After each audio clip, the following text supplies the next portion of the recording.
They say when you wear Black Power Media gear, you can accomplish anything. You play any and every position. From coaching, to kicking, to receiving, to running and juking. And, oh my goodness, I see that again in slow motion. Get off me. And you're going to have a lot of haters coming at you, but what you got to do is you got to shake them off, and get to your goal and accomplish it. And when that's done, it's a beautiful thing. I'm talking about going hard, extra, for that extra point. And when it's done beautifully, you talking about touchdown. Oh, and the crowd goes wild and they're celebrating with you and everything. Man, let's see that again. Nice. Black Power Media, baby. That's how we do it. Now go to blackpowermedia.org and get you some of that gear. Empower yourself today. Yeah.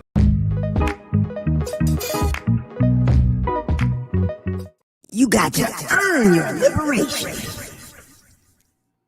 Hey, what's up, world? Welcome to another edition of Earn Your Liberation right here on Black Power Media, where at least 2/3 of us are in effect. What's up, Geechee? What's going on? How y'all feeling?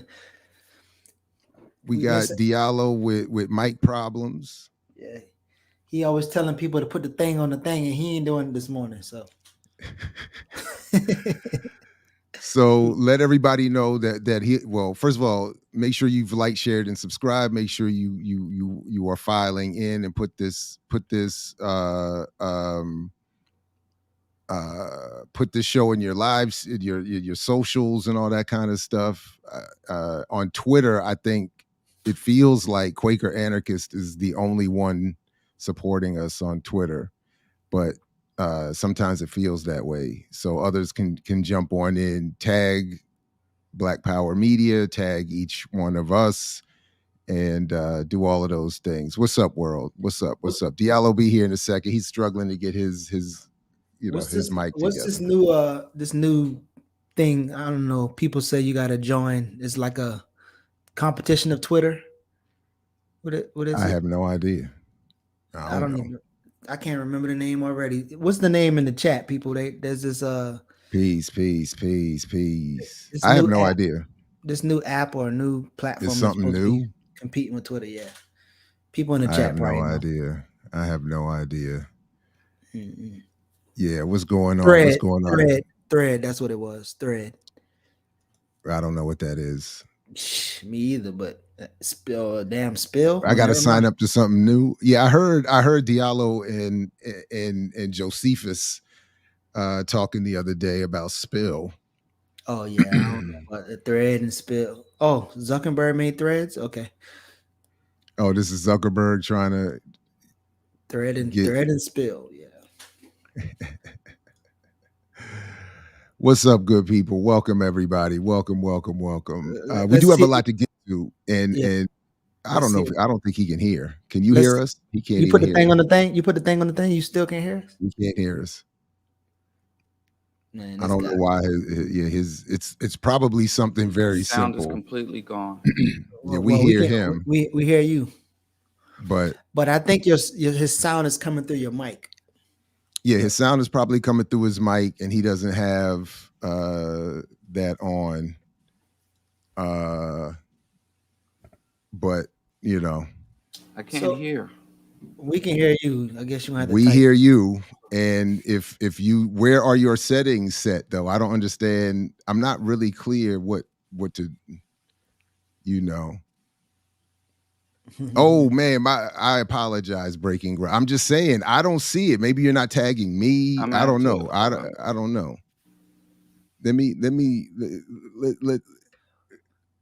Can I have no idea what to tell him. Hey, send him a message in our WhatsApp group. Yeah, I forgot about that. And see if he can get that. So just real quick, just folks, if anybody is confused, I'm on the road. I'm with the good people at the AAUP this weekend at the Summer Institute, the American Association of University Professors, which is more or less a de facto union of sorts, attempting to protect and preserve the profession. They have just formally, I should say, I am a member. We are not officially a union, but we are now officially working with, after a long history of sort of organizing agreements. There's now an official relationship with the American Federation of Teachers. But the AAUP is more or less an advocacy, lobbying, not really lobbying. Puts it into that other group, but it does attempt to defend the profession, protecting the rights of educators, of academics to produce work, protecting tenure, protecting intellectual freedom, and so on. So I'll be heading out right after the show today to get into the series of events. Was at the keynote last night. Are you hearing us? Yeah, I can hear now. Okay. Now I got it. All we were saying is, did you check? We think that your output was set to your mic, and maybe your headphones weren't plugged into your mic, or you weren't. I was trying to get you to consider where your output settings were. That's the first thing I checked. There's no sound on this computer whatsoever. I just went and tried to check and play some other audio file, and it's just, there's no sound. Oh man. I don't know. Well, that's because you ain't put the thing on the thing. Why we messing with who messing with Diallo? They might messing with Diallo. The government. They heard that last show he was doing. Now I gotta find my headset. Well, since both of y'all here now, and since we've been called patriarchal as a platform, gynocentric, there's some liberal feminism in. Now I want to know y'all thoughts on Keke dropping that bunkie on Keke dropping that bunkie on Usher Raymond, and and then Keke's boyfriend, husband, baby daddy, whatever he is, his response. Jared, you look like you ain't heard the news yet, but I haven't. This was clearly not in our group chat, so I have no idea what you talk about. You ain't following Keke Palmer? Not closely enough, apparently. No. She dropping that bunkie on Usher, man. Oh, I did. Okay, all right. But this is like right after she's fanning all over Kamala Harris, and she's like, "Oh my gosh!" And Kamala's meeting her baby, and it's just, man, I'm so struggling. Hey, she was in Nope. She's a revolutionary. Isn't her presence in Nope automatically? Doesn't that? Were we expecting more from her? She demonstrated a leftward politics in the past. Mm-hmm. Or maybe the answer is nope. What's up, Adam Jackson? Leaders of a beautiful struggle. What's going on? Yo, I have nothing to say about Keke Palmer. That's these two fools about to be messy. And I'm gonna just mute Diallo for a quick second while he gets. I was just trying to help y'all. I was trying to help y'all with y'all gynocentric taglines and y'all, to save y'all from patriarchy. But hey, y'all dropped the ball. I'll try to throw the alley hoop for y'all. Oh my God! Diallo disconnected. What's going on? Diallo got Siri over there tripping. Everything's going awry here. I'm just trying to. Oh, but David Silberg, this is what I was waiting for. I'm trying to let Diallo get himself together.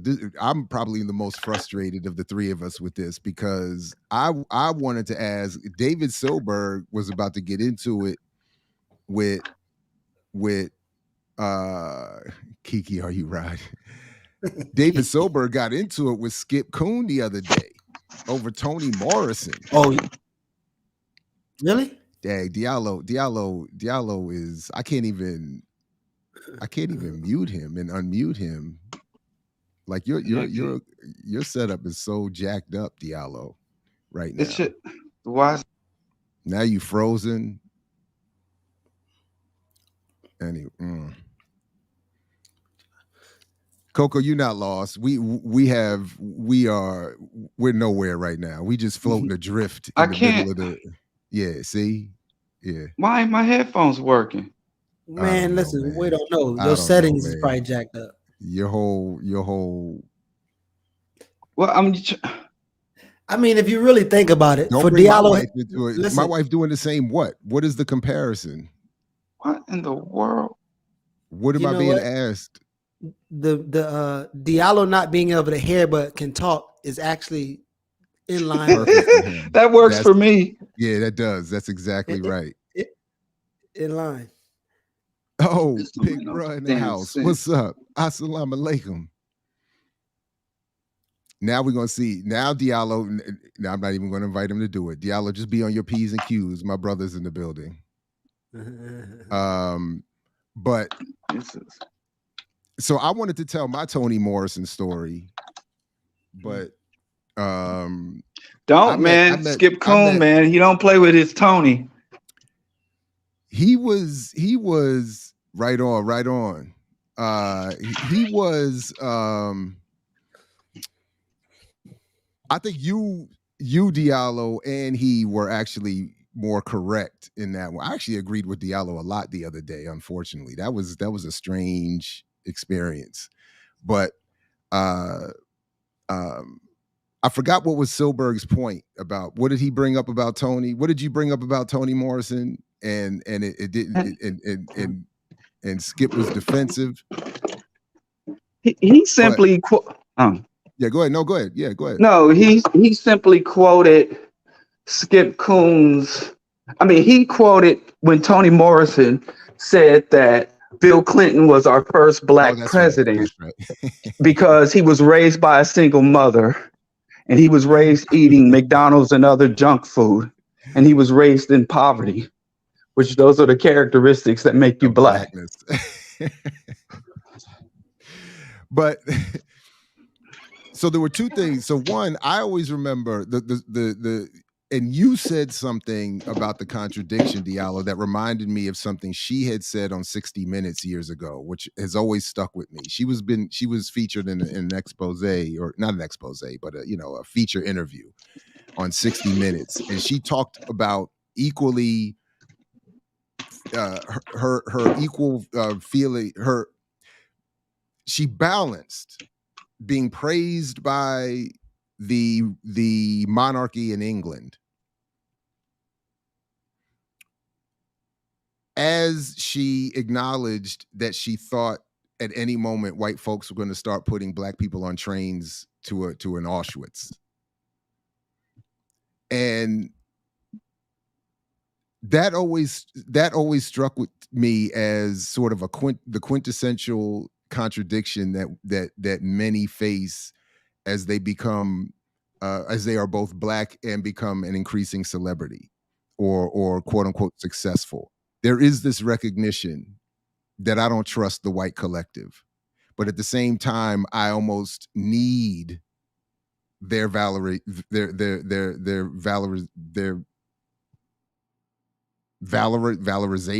valorizing. I need to be. So it was weird to me that she would say that, because I'm thinking, well, if you think that these people are about to put you on a train, why would getting acknowledged by them be some sort of a positive reward? Validation, valorization, one of them V's, all of them V's. Thank you. The other thing that so that's that. The other thing I thought of was that I did get to be a group of part of a group of Africana Studies students at Cornell University at the Africana Studies and Research Center, then under the directorship of its founding director, Dr. James Turner, the late great, and him being so cool and connected with everybody in the Black world, as Dr. Turner was. Whenever these luminaries would come to Cornell, like Toni Morrison, invariably they would come by Africana and give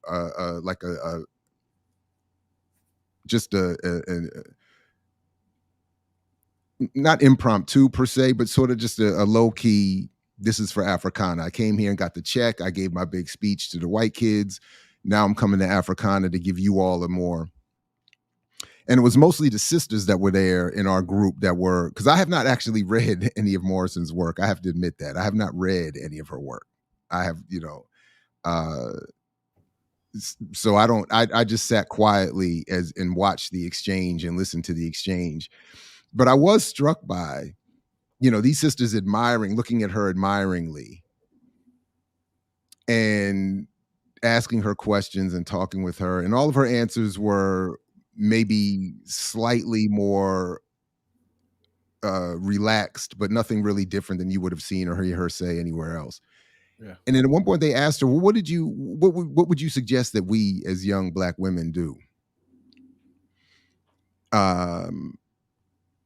What, and her response was kind of almost a condescending, the way I remember it was almost like a condescending, dismissive, even hostile, like basically figure it out.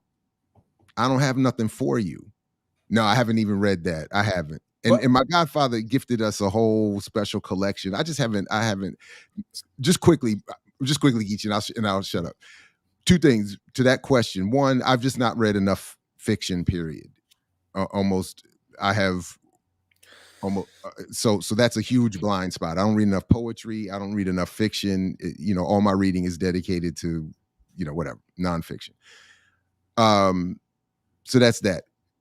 But then the sister, all I'm saying, just to wrap that story up, the sisters were really just disappointed. They were almost hurt by that response. And I remember feeling, like, damn, that was like, there was nothing like, well, this is what I did to struggle to get George Jackson's work published. This is what I did, and this is what the industry did to me. This is how my relationship with Oprah hooked me up. And Daphne Brooks' essay in Kevin Powell's edited anthology, and I think 2000, 2001, whenever that came out, Step Into a World. Daphne Brooks' essay on Oprah's book club is one of the best I've ever, to this day, it's one of my favorite essays on how all of this works and how her fame came to be and why appealing to rich white women is what really brought Oprah and Toni Morrison into mainstream. But anyway, so then she just got in a limo and drove off. I mean, it was like, that's how I remember it. It was like, I got nothing for you, man. And I'm in my limo, and the sisters were so disappointed. And they even went to Dr. Turner and were like, that wasn't what we had hoped it would be. And he was, that's Sister Toni. That's, anyway. So that was what I was thinking about as I heard the little back and forth and the defense of, I have read Kindred. I did read Kindred, and I don't think I finished Parable of the Sower. I did go see Octavia Butler speak once, and it was remarkable, but I can't say that I've, anyway. So I think one, that because, as people have been saying in the chat, like, Toni is such a beautiful, powerful artist. She's a hell of a writer. And I think just like other celebrities, Black people get so emotionally connected to their celebrity, their talent, and their emotional connection to their talent. They kind of like forgive the politics even after they become politicized. And ironically, I know we talking about John Johnson today, but that's literally John Johnson's position. Well, I don't really trust white people, and I don't really rock with white people, but heavily dependent on white people, heavily needed white people. So I think I didn't even get through so much of that book. Yeah, go ahead. Yeah. No, I mean, the book to me was a tragic comedy, to be honest. Like, that shit was funny as hell. I was just reading the chapter on the Black consumer this morning. We'll come back to that. My bad. Go ahead. Yeah. No, but I'm saying, like, I think that's the thing. Now, unlike the bell hooks, because I think Toni Morrison, bell hooks, Audre Lorde, like those people who follow those sisters, even though you can get some better politics from bell hooks and Audre Lorde, like a lot of times what we see is the fans who just follow their, I guess their work and kind of take them. They either radicalize them or they liberalize them, if that's a word, on their own, apart from their work. So it's almost like their interpretations of those sisters are what we're getting, and very few of us like go dive into their actual work. So when I started reading like Teachers to Transgress and other stuff by bell hooks, I was like, oh damn, she's a little bit more radical than I've heard people assume her to be. But that hasn't been a thing with Toni Morrison. Like I've watched interviews, I've read books, and I'm like, but again, she's a talented writer, and I mean, I would watch a movie. Like if she was writing for Tyler Perry movies and she was writing the script, I would probably be more interested in the movie then. But again, I don't know that we could look to be any politicized by her or even kind of lean on her politics. And I do remember reading some stuff about when Stokely Carmichael Kwame Ture was her student at Howard, and he was like, everybody was like, oh, she's so fine or whatever. But, when it came to politics, I think they kind of had a little bit of, I don't know if it was beef, but like something about the publishing deal when he was trying to get a book published later on. And it seems like she was working for a big publisher and she was gatekeeping in a way, like some more radical stuff. And she kind of like dismissed his politics in a way. But I mean, that's the honestly, we would have to, for me, I'd have to get my man Todd back up here for those details and that memory. I don't remember too much. I vaguely remember some of that coming up that she, but again, my thing would be,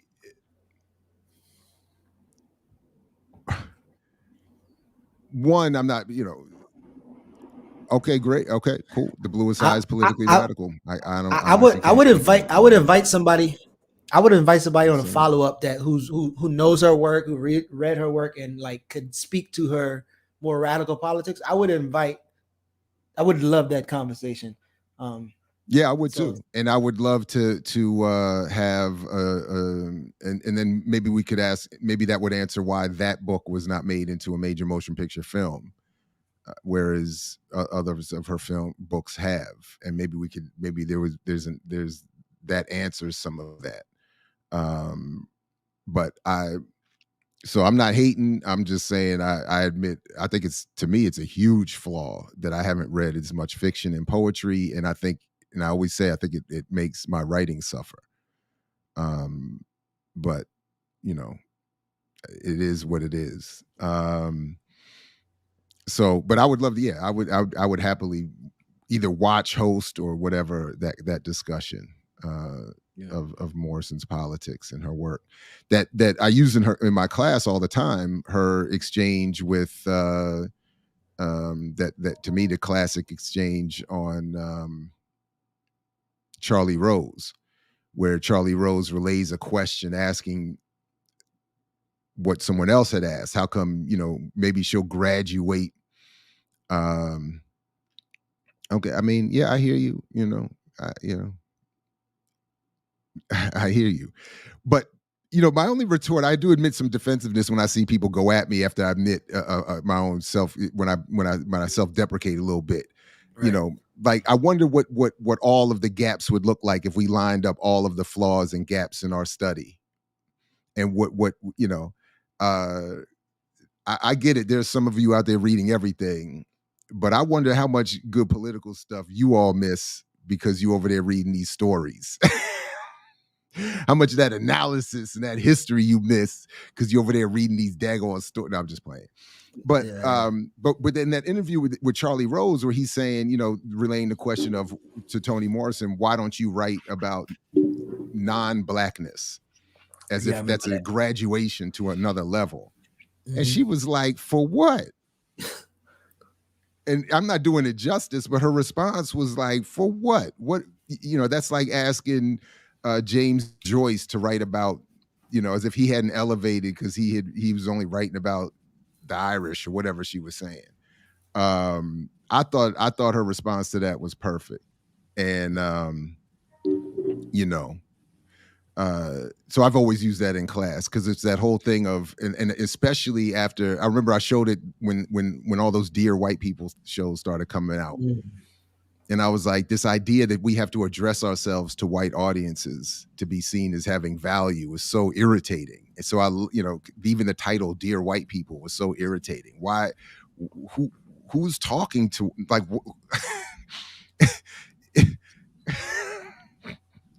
it's like, why is that the goal? So anyway, I always appreciated that, but Diallo, can you hear and be heard? Yes, everything is as it should be. The prayers went up and the blessings came down. See, And I told you. It You might about to not cut come. off right now. See, Well, It you want might it? not come when you want it, but it's always right on time. Amen, keep brother. Keep messing with the Lord, and you see what happened to you. Well, let's get into some work since our boss showed up. I gotta say one more thing about their show. Now that please, and I would love it, and I hope Skip hears this, and maybe I'll just text him myself. This idea that as an atheist we can't comment on the behaviors of the religious. I'm very glad you checked him on that, Diallo. This idea that we all supposed to stay in our camps as if Muslims don't have nothing to say about Jews and Christians, and Jews don't have nothing to say about Christians and atheists, and you know what I mean? Enough already. Yeah. Like husbands can't comment on their wife's booty cheeks being out in the streets. Everybody can talk on everything. Anyway. Yeah. All right, Geechee, what you want to do next? Everything's up for discussion. There was a couple things you left off our run sheet though. So can I wait one more? Can I do one more thing about the AAUP? My bad. Okay. So at the keynote, they shouted out that they expect, and they were looking for her in the audience for Dr. Donna Murch. And as folks will remember, I have, as I'm sure, just a reminder here, I've been critical a couple of times of her book, Asada Taught Me. So I am looking forward to see if we end up in any of these groups together and how that goes. So I we've also been recognized already. At least one person has come over and recognized BPM and said, I appreciate what y'all do. So we out here anyway. Okay, that was it. So stay tuned for more on the AAUP updates. Keke, do you love me? No, that's messed up. What did she do though? Was she out there with her? What is it? I only saw a clip, but the clip is she is at some type of event with Usher singing close to her, hugging her, and then she turned around and looked at. I mean, I guess she turned around. I don't know if she twerked or whatever she did, but she turned around and she had a net dress on with maybe a thongs, or her bunkie been out. Oh my! And her husband, her boyfriend, somebody said it's her ex now. I don't know, her baby daddy, and was like, no mother should be dancing or wearing stuff or acting like that. So that's why someone was asking me if I would allow my wife or want my wife to be. Listen, first of all, I have no authority over my wife and what she wears and how she wears it and when she wears it. So if she wants to be out there with the bunkie out, then that's what it is, and I have nothing to say about that. But and if I have something to say, I'm gonna say it to her, not Twitter. That's also true. And I'm gonna say it in a whisper and from another room. I'm not gonna live tweet the critiques of my wife's twerk as it's happening in real time. Yeah, no, I'm not gonna be hating from outside the club when I can't even get in. Look at this guy. Every time my wife asks me what you think of this outfit, I'm like, look good to me. Are you comfortable? That's how Do you feel good? That's all I'm worried about. Yeah. But yeah, I hear But I thought is this as bad as I just saw Tasha K talking about how Blue Ivy can't dance and she got her I mean, Blue do look a little bit stiff, but I think she learning. So let the girl live. Well, that's what I would say. Like, why? But YouTubers do what YouTubers do, and I guess Tasha is. What is it? The $4 million lawsuit with what's her Cardi name? B. Cardi B isn't enough, so she's like, I got to go for a bigger target now. I mean, I think people acting like Beyonce is like a natural dancer. Like she had to learn a lot to even. People act like they act like she's they act like she's a deity. And they act like that girl is a deity. Listen. If I got on here with my son and my son was back up dancing and broadcast to the world, then I can't expect people not to articulate their critiques when you put it in the streets. Like if I'm at a backyard club dancing, if I'm at a family function or just at a festival or something dancing like I was, Tuesday at the Capitalism concert, and my wife and I, we out there dancing while, you know, they called down fire for Babylon. That's our business. But if we selling y'all tickets, if y'all paying admission to see me dance, then y'all have a right to critique. Then people have a right to critique.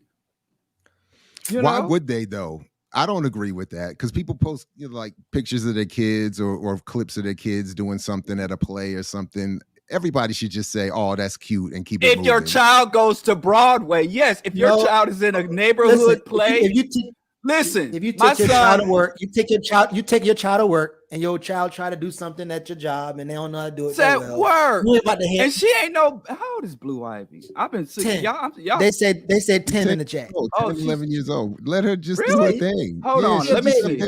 Why? I don't know if she's 10 though. She ain't older than 10. Yeah, she a big 10 if she 10. But if I used to have my daughters come to my classes, if they wrote something on the board, I wouldn't expect somebody to be like, "Oh, her penmanship." I'm not paying. Am I paying tuition for your daughter? Yes. No, I ain't. On. But they're not. I'm not paying. She was on stage with like 50 other dancers. She wasn't like, it was not like, and Beyonce everybody zoomed in on her. Listen, I ain't got for these junior. These junior class enemies. I ain't about to weep no tears. Blue Ivy is a class enemy. And if you and I know doggone well, if she's on the biggest stage in the world and she's dancing, and I don't think people should be cute, but I mean the dancing was I mean, I don't care enough to get in it, but if you're gonna get on the whole world stage, if I got on that stage, y'all be like, "Well, bro, Diallo's not a professional dancer." I mean, come on. Kidding? Come on, man. So look, you think we should? I remember when the late great drummer for Led Zeppelin, John Bonham, would start having his son Jason hang around and play a little bit before the father passed away, and nobody was like, you know, they were like, obvious, I don't know, same age, 10, 11, 12. But it was like, wow, he's a competent drummer who wasn't as good as his father, but it was great. Look at how cute his son is. He's passing on the legacy, and then they moved on. Why is this? Okay, that's fine. That's fine. But ain't she on the payroll? I don't know, man. Listen, what DJ Khaled's son, DJ Khaled, infant son, has production credit on his albums, and he's a sucky producer. That baby sucks that I'm going to take from Diallo. The only analysis I'm going to take from Diallo against Blue Ivy is when he made a comment that who gives a fuck how much money Jay-Z and Beyonce have, Blue Ivy won't be able to pay for clean air or clean water if we keep destroying our ecosystem. That's the only analysis I'm going to take. I'm moving on from this other shit. He only 10 years. She only Blue 10 years old. Ivy is a class enemy. Oh my gosh, this guy. So let me speaking of class, let me just answer this question. So the American Association of University Professors is not actually a union. We just linked up with the American Federation of Teachers, but the goal is to advance academic freedom and shared governance, defining professional values and standards, promoting the economic security of those who teach and research in higher education, organizing to make our goals a reality, and ensuring higher education's contribution to the common good.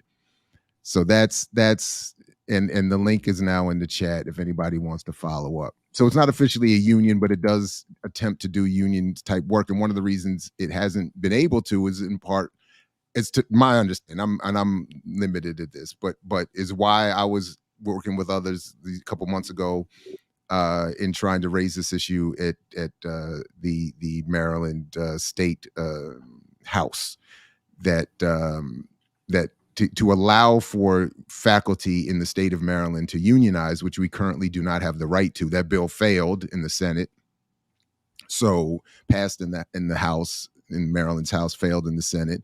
So the Senate did what it is there to do, and block advance and progress. And there we go. Make the tomato signal when he go off the rail. Go ahead, throw tomatoes. I got receipts back up everything I say. I'll just come in with logic. Y'all can get emotional if you want to. I'm like the dude on the always. airport. So is the baby. So, I'm like dude at the airport. So since All right, where we I think going that- next? I mean, we could either go to Shark Tank or we can go to John Johnson, because both of those They all concepts the were mentioned. same. Yeah, they both got mentioned in this thing. So, so which one y'all want to do first, Shark Tank or John Johnson? Let's why don't we do the Shark Tank and get get a little, just so we could get a clip in here. If it's cool, I'll play like the first 90 seconds of this or so, and we can just get an idea.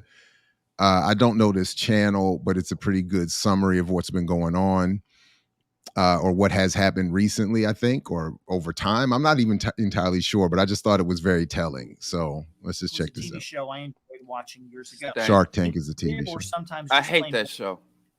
Agreed. And then having the business moguls like Mark Cuban and other millionaires reject the idea, or if they like it, try and buy into the idea, was an interesting topic. Unfortunately, over the years, more and more shitty information has come out about the show and how it actually operates, and it no longer is something I can enjoy. Many bad deals have gone down, and many people who were on the show feel they were scammed by Shark Tank. That's what you get. It's called Shark Tank. I jumped in the Shark Tank and I got bit. Who knew? To be exposed. The Baker family, but Sharks and Capitalism are good. As Bubba Q boneless baby back ribs, were on Shark Tank during no season 5 of the show, and ultimately made a deal with Shark Dame and John that led to their company making over $16 million in sales in a few short years. Sadly, this turned into a nightmare for the Bakers, who claim Damon and his team scammed them out of all of the profits, leaving them with only $650,000 to their name and not the millions their product actually generated. Bubba Q, which was created by former NFL player Al Baker, was a unique product that the Sharks felt had real potential. Bubba had created the first boneless baby back ribs and had patented the deboning process so that no other company could copy his method of deboning baby back ribs. Unlike pressed pork products made to look like a stack of ribs, like the infamous McRib, this was a full stack of deboned real ribs that could revolutionize. Before we get to emotionally connected, the best way to. Yeah. I mean, that was basically. Before we get to emotionally connected to Bubba and his. No, Bubba and his daughter, like we have to acknowledge that they actually aren't really class traders. So some of the suggestions of going to get free and cheap labor they tried, right, to maximize their profit. It's just that John, snatched some of their profits in other white corporations, because both of them have to go to white corporations to get a deal in the first place. Well, I mean, that was to me the whole point. To me, that's the. Oh, my bad. And are you on a delay, Geechee? I think. I'm not sure. Yeah, I think so. But anyway, that was to me the point of the whole thing, was that it's another fantasy presentation of capitalism and black people's involvement in it. So here comes. Go ahead, Diallo. Go ahead. I think we have to give credit where credit is due. It's not called Puppy Tank. It's not called Ethical Tank. It's not called Partnership Tank. When you use the connotation shark as one of the apex predators, as even though I think sharks are wonderful animals and central to ocean ecosystems, but in the context that they're using, shark is a predatory animal that seeks to devour what it can. So you go on Shark Tank. They even have like the symbol of shark teeth devouring something, and you get devoured. I don't understand. That's like me going on the UFC reality show, and I complain about getting punched in the face. It is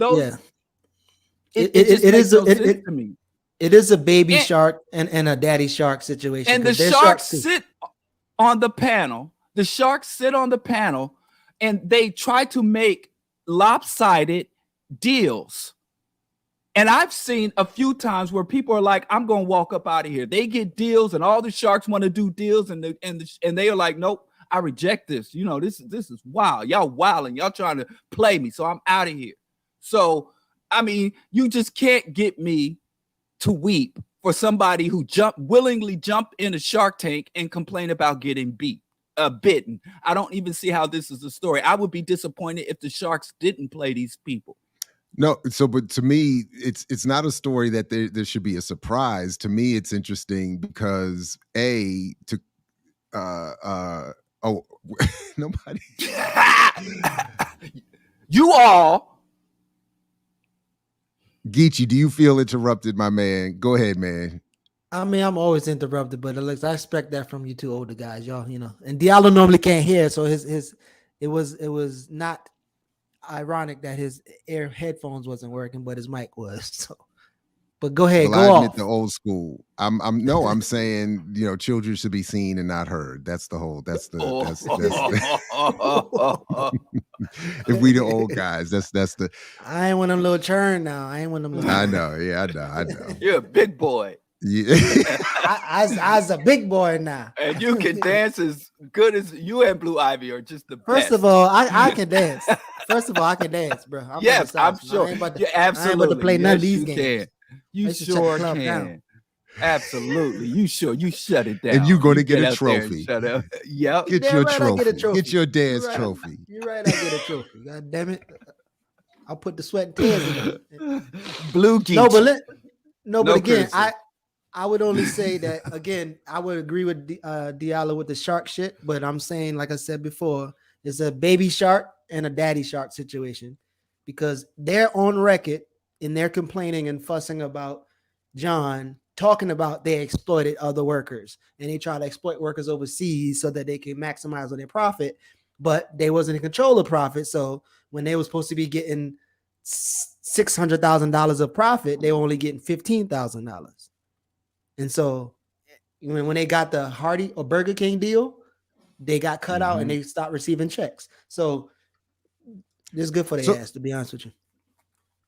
So that was, so we can we don't have to play the whole thing. But to me, it's not a surprise that makes it a story. To me, it's just me. For me, it's like another I told you so. This is what we are. Our whole show is in many ways a parody of this idea that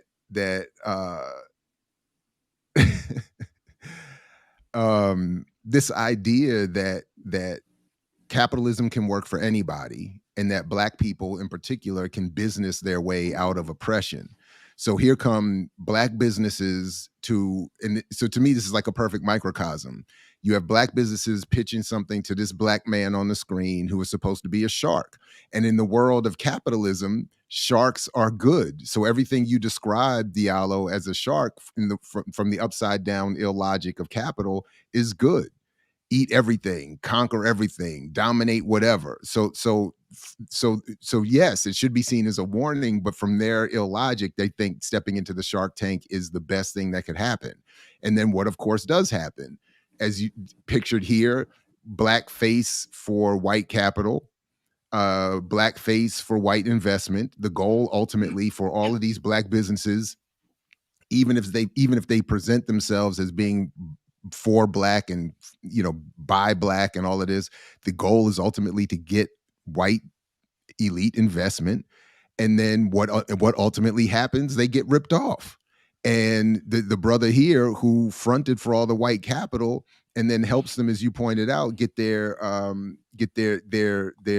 deal with, what was it, Hardee's and whatever and whatever this spot is, to get their, he helps them again with their white investment and white business partners, right, bring their baby back ribs into this and then apparently they put the baby back rib on top of a burger.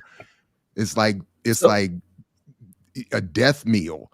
And anyway, and then at the end of the day, they all lose their money. And I think they said they only profited $3,000. Yeah, off of the Hardee's deal. Yeah. That's a respectable profit. Profit is theft. Right. So a couple things. After he used the white boys to get the capital, he also used the white boys to sue them or not, get a restraining order against them. But originally, I think they came up with the idea of boneless ribs. right? Right, Or, and or he how to had, and perfect they had, boneless ribs. and to Ricky's question, they had patented the Mhm. process of deboning the rib. Mhm. And they wanted to get into stores. They needed the investment to get into stores, restaurants, advertising, et cetera, and so forth. Gross. And that's what they thought they did. And I agree, it's gross. And at the end of the day, their engagement, this is again my point about the microcosmic relationship, is more Black people engage in business, the less they capture in the national sales revenue, which is that statistic that came out of that NCRC report. So the more that they go into it, the less of the sales revenue they capture, and then they end up it was a $5 million deal, and they walked away with $3,000. And it's like, and I'm saying that's the whole point. And they I have did to so, say this. I'm sorry. I have to No, say go ahead. this about Black people and people that go through this. My mantra is, if we can't be up with you, don't expect us to be down with you. If we can't be up with you, don't expect us to be down with you. Meaning that, let's say this was the deal of the century and they came out with millions. Were they intending on funding or supporting any type of Black collective improvement or upliftment? They were going to be BPM's #1 sponsor. Exactly. And that would have, so if you had made money, what did you intend to do with it? Because if you lose money, be like, okay, I lost money. Everybody rally around me. I want sympathy. I want support. I'm going to expose this, and we're going to come together as a people. Yeah. When you lose, you want the community to rally around you. But when you win, you want to call us broken, busted, and y'all need to get on your grind and rise and grind and don't eat, don't sleep. Just get the paper, get the bag, get the money. It's just like when Monique, just as an example, when she didn't get that as much money from Netflix, she was like boycott, talking all this collective outrage. But now after they just signed the check, I ain't heard nothing from her. After she got her talking special, about Black women in their bonnets. She's still trying to make sure Black women represent themselves. No, that's against us. She doing that for the people. When sisters were out here speaking and rallied, for the few that rallied around Monique, she wasn't criticizing them.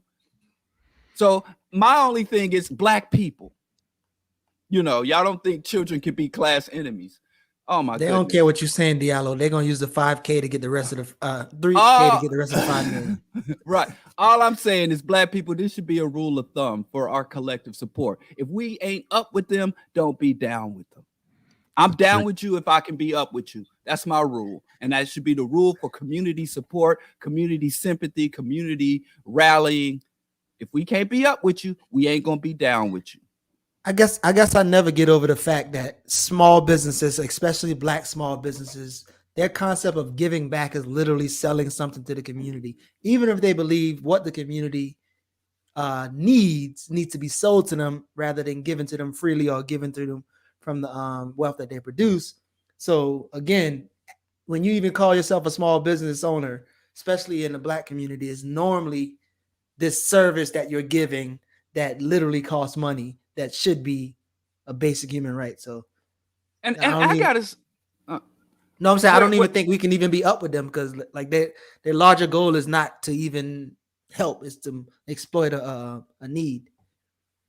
But we told that. Well, we can get that to you. But I think what's weird to me, how going back to this Hollywood thing, how we always talk about Hollywood as a cult and Hollywood Illuminati. Hollywood secret handshakes, and in the entertainment industry, we've got a whole subgenre of scholarship around the secret societies and it is kind of wild in how corporate America in the business world is a lot more cultish, has a lot more symbols and secret societies, and has a lot more rituals than entertainment. And nobody pays attention. I knew this sister. She was a mathematician. I met her when she was a mathematics professor, but she said when she was graduating and getting her degrees, her advanced degrees in math, she got recruited into corporate America, and they assigned her a mentor. And this mentor wasn't just teaching her about business. She literally had her eating raw meat. They would go to these exclusive clubs and these exclusive restaurants that didn't advertise. and you only people, and they would sit there and consume raw meat. And she was like, man, I mean, you saw Wolf of Wall Street? I never saw that. Yeah, they got the whole ritual to get you all amped up to go do harm. I'm gonna have to see that. But and the sister said, I just went into academia because I just couldn't even hold that, and it wasn't because I didn't have the skills to make money for myself and our investors. It's because I didn't want to go through all these rituals. I didn't want to go through all this. So it's just, I mean, the corporate cult, the capitalism cult runs so much deeper, but I guess because many of them are not famous or well known, it's just like that Shark Tank stuff where people, no matter how many times people get burnt in those situations, they come back for more. It's an abuse cycle. So I see Jean Leah yelled at you. Yeah, go ahead. I see Leah in the chat suggested Yusef, which we do have on the run sheet. I know we already 50 minutes in. We was waiting on Diallo's shit to get tight. But Yusef's campaign. Yeah, so we can go to Yusef, or if we can go to John Johnson. But well, let's finish with that theme at least, and do the John Johnson piece first, and then because it's right along with this black capitalist fantasy and class enemy thing. From birth. So yesterday when I was in the book. And then, I'm sorry, one more. Can I interrupt you one more time, man? Yeah. At the risk of because I just want to let people know we also just in terms of items to come, we are going to talk about Yusef's campaign in New York. We are planning to talk about, as I've written it in my notes, how Boyce Watkins is willing to debate every comedian and every fool out here, but will not talk to me. So that's just my note. Bomani Jones' show got canceled. I do have an update on what had been requested. I don't think I told you two about this, but I do have a quick update we can get into later. It was requested that Dr. Anthony Montero debate Dhoruba regarding armed struggle and the like. I have an update on that. And 19 Keys. I did want us to go back and revisit 19 Keys, who did briefly respond to me on Instagram. So the coach's top thought leader did invite a response. So yeah. Anyway, go ahead. You're muted now. Now you muted yourself and you're delayed. I didn't do any of that. So that's just so people know the Free Geechee movement. He is on his own delay, and he muted himself. No, I think it was. Listen, Jared, why don't you challenge? Why don't you, instead of trying to challenge him to a debate, challenge him to a dance off, and then when after he does his routine, instead of dancing, just jump up there, because people will judge your dancing because you're not rich. And read my speech. Yes, just you got to get in through the back door. I guarantee you, if you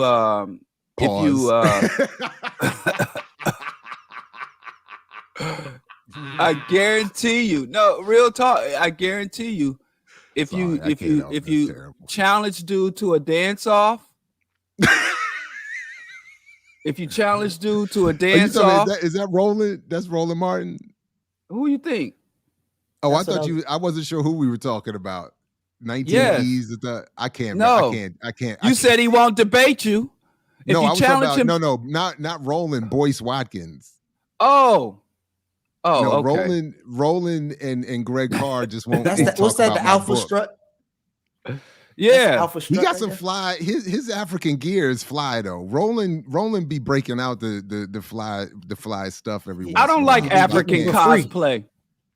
I don't like African cosplay. I understand, but as a cosplay outfit, it's well done. I don't like African, because to me, any clothing that I own, my personal property, anything I own personally is African shit.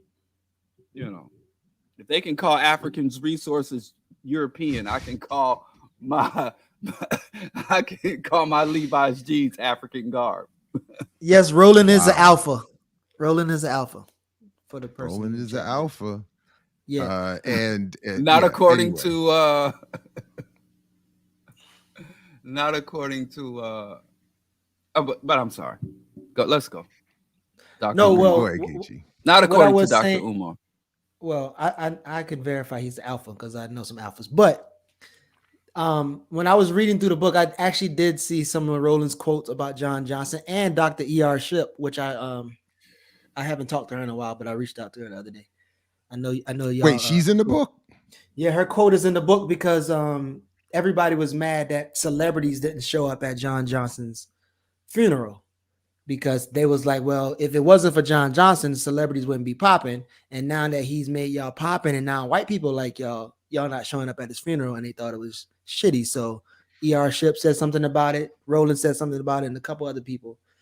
That's when Roland was calling out Oprah at the time. I'm not surprised Oprah that the Pulitzer Prize winning former colleague of mine, E.R. Shipp, would defend John H. Johnson.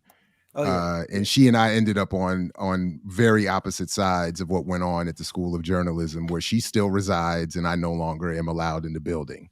So I'm not surprised that she would have taken that stance. And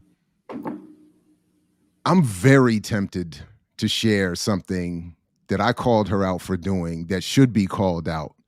But I'm gonna hold off. Because she really did something that was anyway. But you know, it's unfortunate too, because for a time there we had a good working relationship, and I appreciate her presence at the school. It's unfortunate that she felt compelled to, side with the empire, but that's how it works anyway.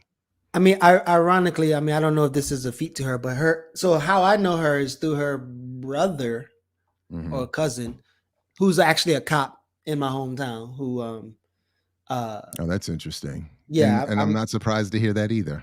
yeah. But yeah, he. I mean, actually, I grew up. When I grew up, he's still a cop. I think he's older now, but he was a cop since I was like Christopher Kager. And I do answer your emails. I just can't keep up with everything. I apologize. And I got your last one too, and thank you for them. But yes, E.R. Shipp, who's at Morgan in the School of Journalism and Communication. Global Journalism and Communication, excuse me. Yeah, there's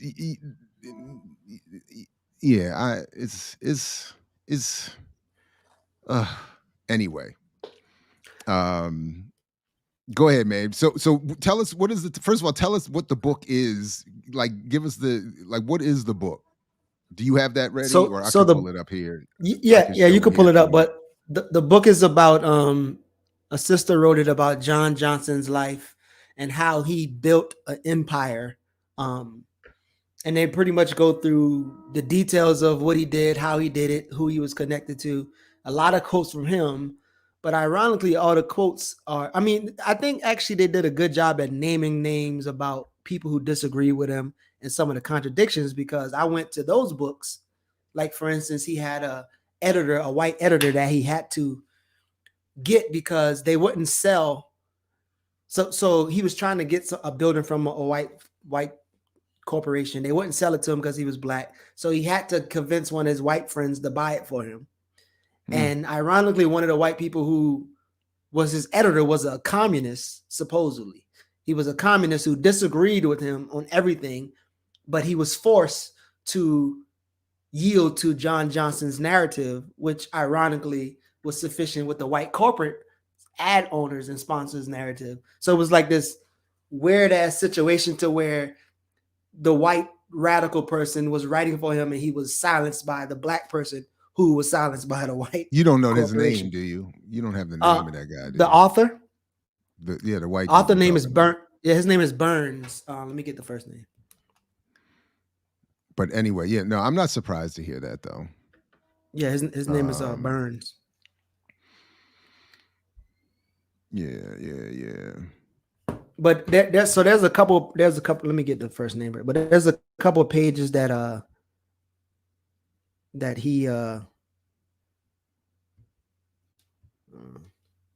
there's a couple of pages that he talk about him, and he ended up firing him like eventually, because the guy actually wrote a book and it was kind of like a tell-all book, and I got that book too. But him and John Johnson and their wives go to a trip in Europe, and the guy shows John Johnson a manuscript of this book, and John said, you cannot produce that, like you cannot publish that right now. And he tried to pay him off to not publish it, and then he ended up still publishing it, but John Johnson fired him because he's like, you go against my authority, you publish stuff that I told you not to publish or whatever. But yeah, like the guy's last name is Burns, but let me get the first name. So just by the way, because I had to just get it off my chest, I shared in the private chat what I was struggling with in terms of my former colleague. But the one part of this book, while you look for that the only part that I actually read, yeah, exactly, Geechee. The only part of the book that the chapter that, and it was only a portion of the chapter, I didn't even get to finish it, is chapter 8, where it's talking about John H. Johnson, as they say here, giving a voice to Black consumers. So I just a couple things that I noted from here that the author quite rightly acknowledges that Johnson was first and foremost a businessman. And then she talks a little bit about how he was the first to acknowledge the size of the Black consumer market in the 1950s, where we've talked here about Selling the Negro, that infamous documentary he created, where as she says here, though their skin was various shades of brown, their money was always green. And for this reason, if advertisers appealed to them, they could rake in more money. He wondered if advertisers on Madison Avenue knew that the Negro buying power this year of 1950 is 11 billion, and what are you going to do about it? By 1974, that buying power was a whopping $60 billion. Johnson was a man of action. His boldness made the white advertising gatekeepers take notice, like he made mainstream publishers take notice, but the process started slowly. She also acknowledges that he succumbed to the need, to the desire of to advertise skin bleaching, hair straightening. He succumbed. Well, because initially she says that he tried to resist presenting it and taking because money the ad, for that, but it was just too much. He just had to do it. Yeah, go ahead. Just held out for basically the people who only would publish or would buy advertisements from him was the skin bleaching people. And again, he did try to hold out, but he didn't make any money. And so once he bought the ad from them, he also said, I'm gonna cut them out by making my own bleaching products. So he ended up making his own bleaching products to sell to Black people.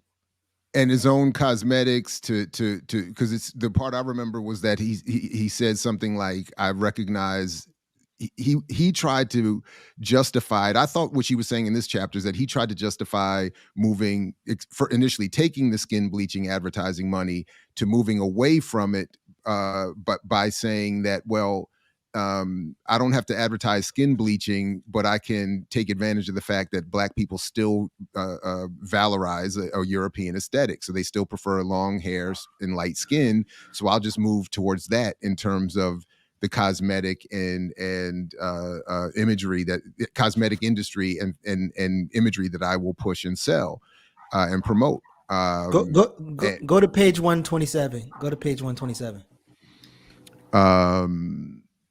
Actually, I don't see page numbers here, so I don't know where. When he said he wanted to join the system. Is this the page you're talking about? Yeah, when he said he wanted to talked about communist and Father Divine were the only people preaching hope. Yeah. He said, during the time he noted that for Black people residing in the South Side of Chicago, the only people preaching hope were the communists and the followers of Father Divine. Johnson said some of his friends became members of the Communist Party. He said, I shunned the party because it wanted to destroy the system. I didn't want to destroy the system. I wanted to join it so I could change it and make it more responsive to poor people and Blacks. So that was Killer Mike before Killer Mike was Killer Mike. You know, you want to hear something ironic? If you go on the South Side of Chicago right now, and you look at all the agitprop all of the revolutionary graffiti about uprising, anti-capitalist, the communists are still on the south side of Chicago and are probably the only, established organization pushing revolution to this day. They have whole murals and they set up. So I guess it's not Father Divine anymore. It's the Black Hebrew Israelites and the communists. But it's just funny how ain't a damn thing changed since the 30s. There's a communist, but still Bob Avakian's group, revolutionary communists. They're still on the south side of Chicago. Here's the on page 109. He says the owner refused to sell to colored buyers and even refused to take $60,000 for the property from blacks. Johnson said, "I could have reported it to the NAACP. I could have marched around the building. I could have reported it to the magazine, but I wanted the building," he explained. "I had a choice of protesting, getting violent, persuading a white friend to buy it for me. I chose the last alternative." But so it's just like when we talked about before, real quick, with Clarence Avant and all those characters, these people that Black people within these industries credit with being pioneers, and all of them do the same thing. They all benefit from some white benefactor who is taking advantage of their Blackness as an entree into that market. And then these Black figures are held up as heroes to the people who in their class and in their Black bourgeois encampment benefit. Go ahead, my bad, Diallo. Go ahead. No, I was just saying that. Go on. I'm sorry. No, yeah, one more quote. He says, "You have to understand that I don't believe in Black capitalism. Black people ought to have the right to become capitalists. But Black capitalism presupposes that you're only going to sell to Black people. If I sold only to Black people, I would not have a very successful company.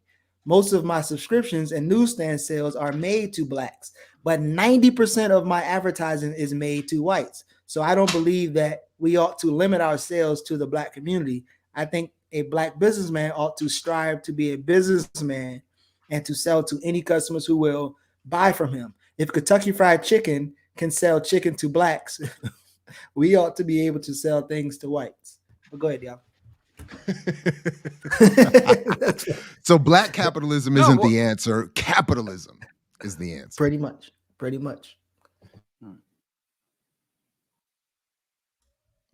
Go ahead, Diallo. I thought, okay, my bad. Oh, I was just saying. Are we all on a delay? Said that no, I hear it's in real time. I was just saying a lot of Black leaders, corporate and political leaders, their job is to sell Black people to those who to be conduits for exploitation. They open access, the crossover. It's even like our most prominent Black artists, they become successful when they make Black culture and become conduits for white people to consume our culture in a safe space, water it down and de-season it enough for mass consumption. So this is old as time, and it hasn't changed up till now. All of the situations you're discussing, I know there's a prominent, well, they just divested of their hard assets, but there was in the 80s and in the 80s and 90s, there was one of the huge commercial and residential real estate companies was owned by a Black woman who came up under Jim Crow and a Chinese immigrant, and they had their whole front office was white, right? Even though the majority ownership was a Black woman who came up and raised in Jim Crow, their whole front office was white because they couldn't secure the deals and the commercial property leases in the highest, most expensive real estate market in the world.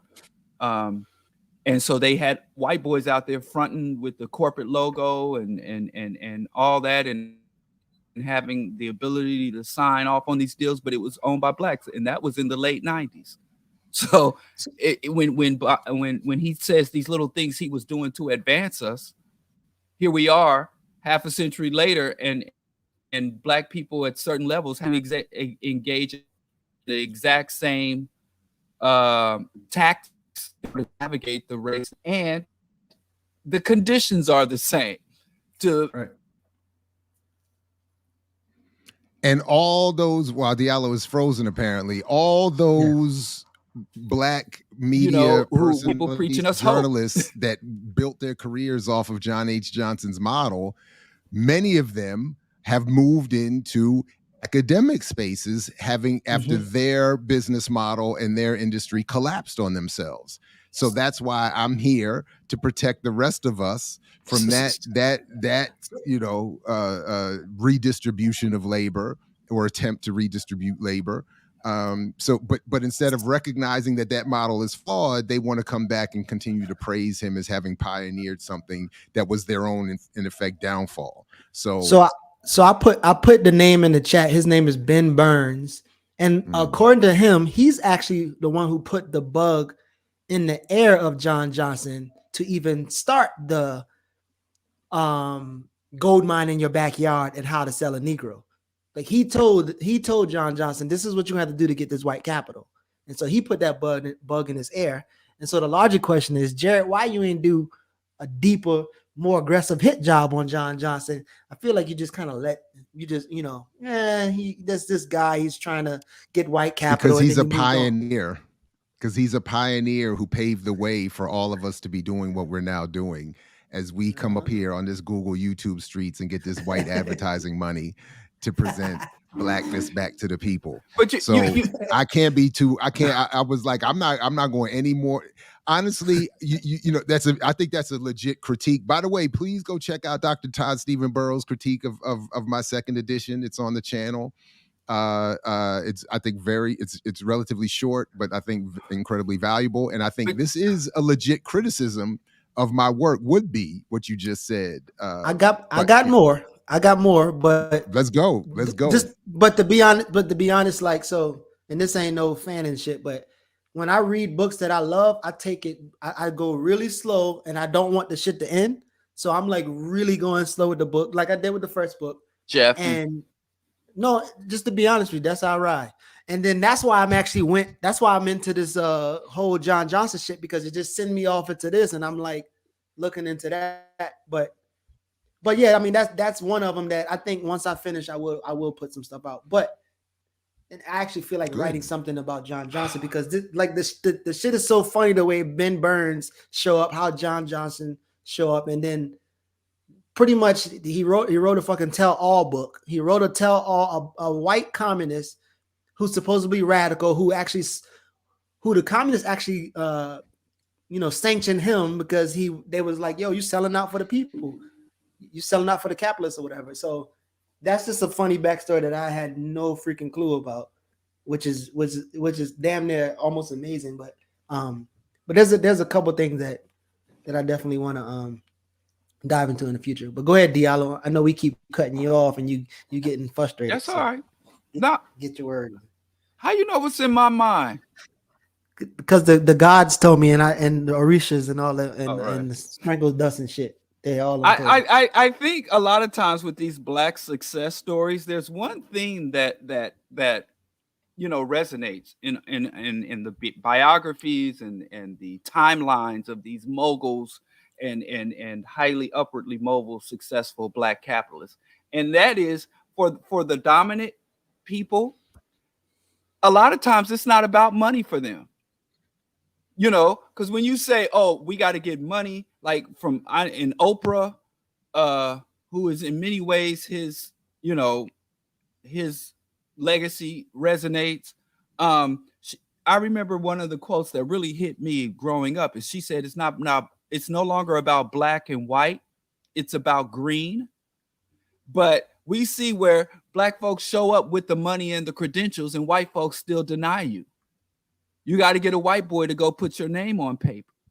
So if it was really about the money, and all if it took was money, how come in every single one of these, from Oprah to even Jay-Z and Colin Kaepernick, the best ball chasers, when the dominant, when the oppressors, when white folks are confronted with money, but that money in any way challenges their identity, status, and power, They choose the identity, status, and powers, and they'll blow up multi-million-dollar deals. And there have been several ways that they've lost a lot of money in order to maintain their psychological superiority, their sense of superiority. So you can't really earn or buy or profit your way out of a situation that's not really, a lot of times the money is the most visceral component.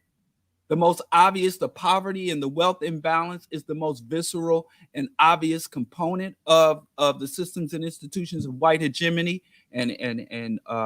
But even when we got stacks on stacks on stacks, racks on racks on racks, and say, let me buy that property. No. Or you like, listen, I can lead you. I can put this team on my back and take it to a championship. No, you can't, because your politics ain't right.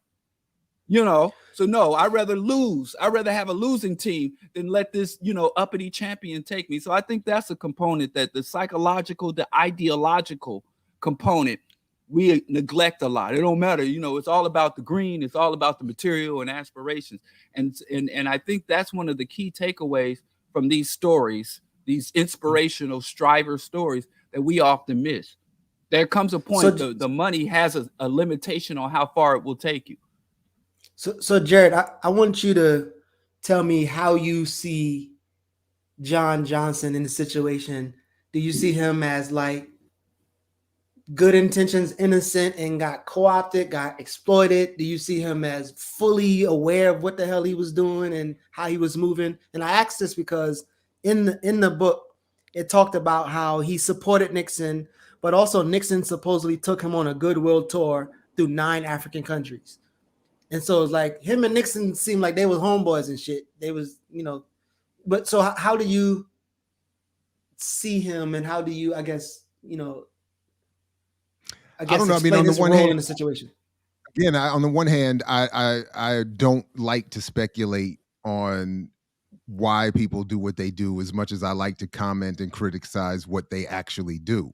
So whatever thought he was doing, the role he ends up playing is a very neo-colonial black capitalist sponsor that allows for, as we've all been saying, a black symbolic cover for white ideas, conservatism, capitalism, capital, etc., and so forth. So that's what he is. That's what he did. To whatever his motives were, whatever he told himself at night, I have no idea. I have not done as much investigative study into his background. Have not even read this book, but having read others, including the work that I cite in mine by Jonathan Fenderson, whose primary focus was Hoyt Fuller and Fuller's employment at the time with Johnson. It's pretty clear Johnson, to me, it seems though that Johnson was clear that there are a variety of political trends. He mentions it in even what you talked about here. He recognized there was black radicalism occurring in the streets, cultural, material, nationalist versions, varieties. He knew about all of that. He knew about Lerone Bennett Jr., who would end up writing for him. He knew about the analysis coming. I mean, so he knew Hoyt Fuller and the world Hoyt Fuller was attempting to represent. So it to me it would appear, again, this is more speculation, it would appear that he just made a conscious choice. This is the best way for me to get over. And if it helps that I can make an allusion here or there to something more radical, or if I can, maybe he told himself, I'm doing what, so many others claim that they're doing. I'm going to get where I'm going to get, and then I can turn around and help others. I don't know what but he seemed pretty clear. What you quoted, I'm not a revolutionary. And in fact, I don't even want black capitalism. I want straight white, real shit, real capitalism, unadulterated. So that to me, that's pretty clear, and certainly that's been his impact and his lasting legacy on these spaces and on the concept and on the interpretation of these things, which is, if we have time, I know I sent it to you all late, but this Joe Budden clip talking about Michael Jordan is to me another example of all that we're talking about here. and what Diallo just got finished saying, no matter how good a ball player I am, no matter how much money I can make for all these other folks, there's a cap. And at the end of the day, the goal seems to be get as big as you can as a Black business person, and then either by necessity or by desire selling out to white money. Right. So supposedly in that way, I do believe there is a Black capitalism. there is capitalized. You know, when we say all the time, we understand that driving while Black, you know, walking while Black, capitalisming while Black is a thing, and there are certain arenas within the realm of capitalism where Black capitalists are not allowed to dwell. So there is such a thing as Black capitalism and Black in terms of and I even argue there's no such thing as Black capitalist, but there is a such thing as Black capitalism, which is the corner of capitalism that has been set aside and reserved for Blacks to play around in, you know. So I know that's why Ye got upset. You know, you ain't got the answer, Sway. That's what capitalisming while Black. They call it the nigga wake up call too. Yeah. So I know you quote John Johnson and MLK in your book, Jared, and then in this book, the Nixon piece. Yeah, my bad. Yeah. But in this book, they talked about how the FBI had informants from Jet and other Black magazines, and then John Johnson's response to it is ironic. I'm gonna read that real quick because remember he said he's ironic though. Well, you're right. Sorry, it's not ironic. bad. I'm just playing. My bad. I can't help. He said he was a capitalist. He said he don't fuck with the Black capitalism. We know MLK's position, but he said he was shocked that someone would believe that we were against MLK. He relied on us more than he did anybody. Ebony and Jet. King, number one, was a classmate of Lerone Bennett, as you said, who is my executive editor and has been for 40 years. King was a classmate of Robbie E. Johnson. Dr. King would call up and say, fellas, the white press is annoying us. They're not paying attention to us. Brother Johnson, I need you to send one of your best writers and your best photographers down here to highlight what's going on. The FBI never asked me to do anything. Never, never, never. Now, and again, as an editor, even if you send your writers out there, that don't mean when the shit get print, it's going to print the way that King would print it and other radical left people would print it, even your damn editor who's a communist, because you're still going to prove, because everything goes through him, which again goes to police his funders. So, but it's all, but it's also, so there's a number of things. One, I have not ever seen it or conducted it myself, but I would love to see it done where an actual study was conducted of Ebony and Jet from, let's use 1966 as the point. Up to 1966, how did they cover Dr. King? Post 1966, how did they cover Dr. King? And did they mirror mainstream media's increasing assault on Dr. King? Did they walk away from Dr. King in those last remaining years? I'd be interested to see, to match that claim that he's making with some data, some research. I think that'd be interesting. So I got a bunch of Jet magazines with the Beauty of the Week torn out. So I'm gonna go back. I'm gonna go out there and look. I'm gonna go in there and look and see how much King shit he got up in there. So I mean, okay. Can we play this quick clip from Joe Budden? Because it's not that I think I don't disagree with the criticism of him, but I think what the story is quite interesting. I'm just picking it up right here where he plays a clip of someone explaining what's going on with Jordan selling the team. And I think it's interesting. And then I got one more thing. I'm sorry, go ahead. No. I think it was a couple of weeks ago. I sent a breakdown of, how Jordan's getting swindled. Well, this I must have missed that, or I didn't see it for sure. I'll resend it. Okay. In our group chat, I already sent it. You talking about with the white boy, right? I sent it in the group chat Like how he had to sell the Hornets to pay off these other debts. That's what if you got the link, bring it up. I sent it to y'all. I know, but it's in the group chat. I'll send it right now. I know, but this is the issue. You all everybody sends a bunch of stuff in the group chat. You all realize it's not, or maybe you all think I'm the one that's supposed to be coagulating and collecting them all and organizing it. I'm not doing that. Is that what it's supposed to be my job? Well, actually, all of the links that we have for the Runner Show, this just got put on the Runner Show by you. So no, actually, I sent that a couple of weeks ago. Like, but it wasn't on the Runner Show. Last Friday. Man, let me play this real quick. Man, I'm sending it right now. Okay, so actually, Jordan makes $400 million a year from Jordan Brand. Blah blah blah. I can see math is not everybody's strong suit, so I'm going to help you guys out. Michael Jordan, his Forbes evaluation is $2.1 billion. If he was making $400 million a year from selling Nikes outside of all his other investments, he would be worth a hell of a lot more than $2.1 billion.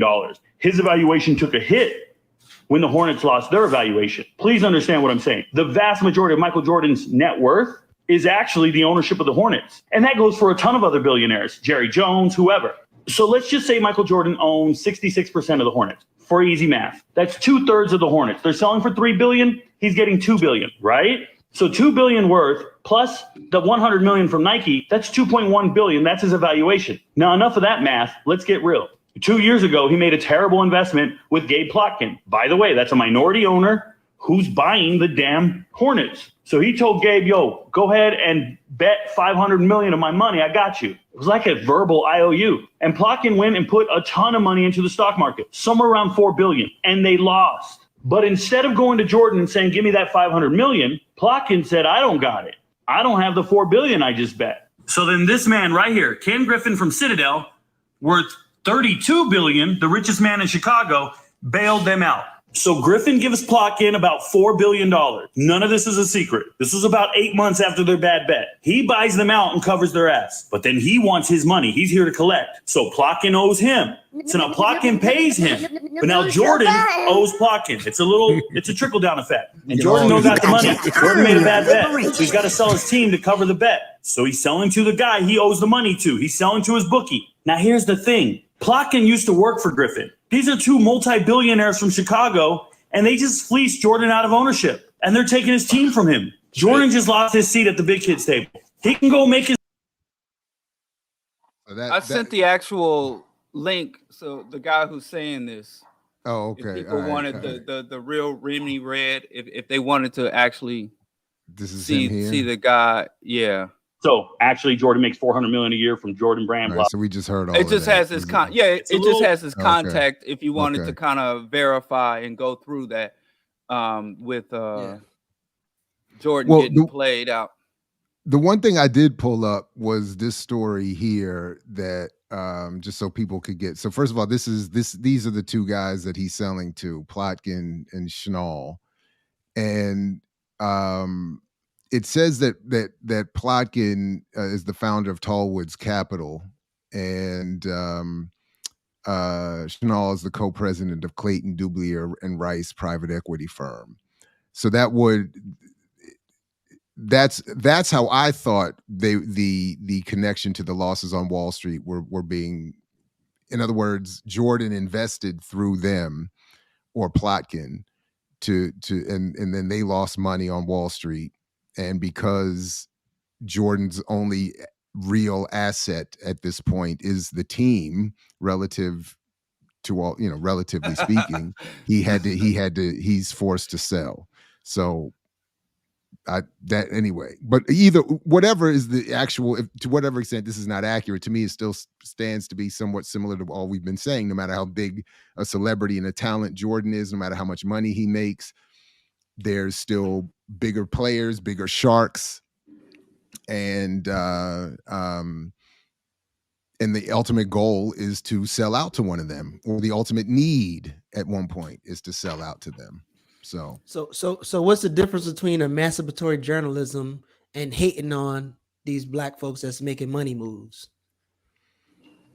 Well, again, emancipatory journalism by definition is the practice of media and journalism by activists and organizations promoting their work and expanding the range and the impact of their work. So, you know, I don't know that to me explains whatever the differences would be. You know, but anyway, yeah, Jordan's a black capitalist. A whack. I prefer to with say no whack with no capital. Yeah. So, but right, maybe he'll yeah, come back to us. Maybe he'll start. Maybe he'll come back. They won't. We can't be up with them, but they'll be down with us. Maybe he'll have us. He'll call for an NBA boycott. The only way he would come back to us is how Shaq came back to us, and he might do Payless shoes instead of Nike. So that's the only way he'll reason with us poor folk. Yeah. Yo, people still buying Jordans. He still got a cut of that. Not so much. The white boy talked about his shoe deal too. How much money? It ain't. But it's something he can eat off of. He gonna eat. He can eat. He'll be okay. I know how people get worried. Don't worry, y'all. Blue Ivy, Jordan, they'll all be all right. Y'all can rest assured. Because people. Jordan's son already walking in the steps of his goddaddy, and you know, got Pippen. Who's his goddaddy?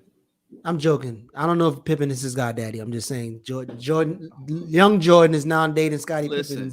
That's such talk is beneath the standards set by the high standards set by the Black Power media community. Let's go to some political power, from exonerated 5 to political power. Let's go to Yusef. Lord, we done with these black. Man, that was a tough watch, man. The Yusef joint? Yes. It was a little difficult. I'm assuming I have to find the link. Is that get on your job? J-O-B jab. You want me to put the thing in the thing? I mean it would be, okay, I found it. Of course. I got another link. I got a better link. I got the link to his political platform. I'm gonna send that.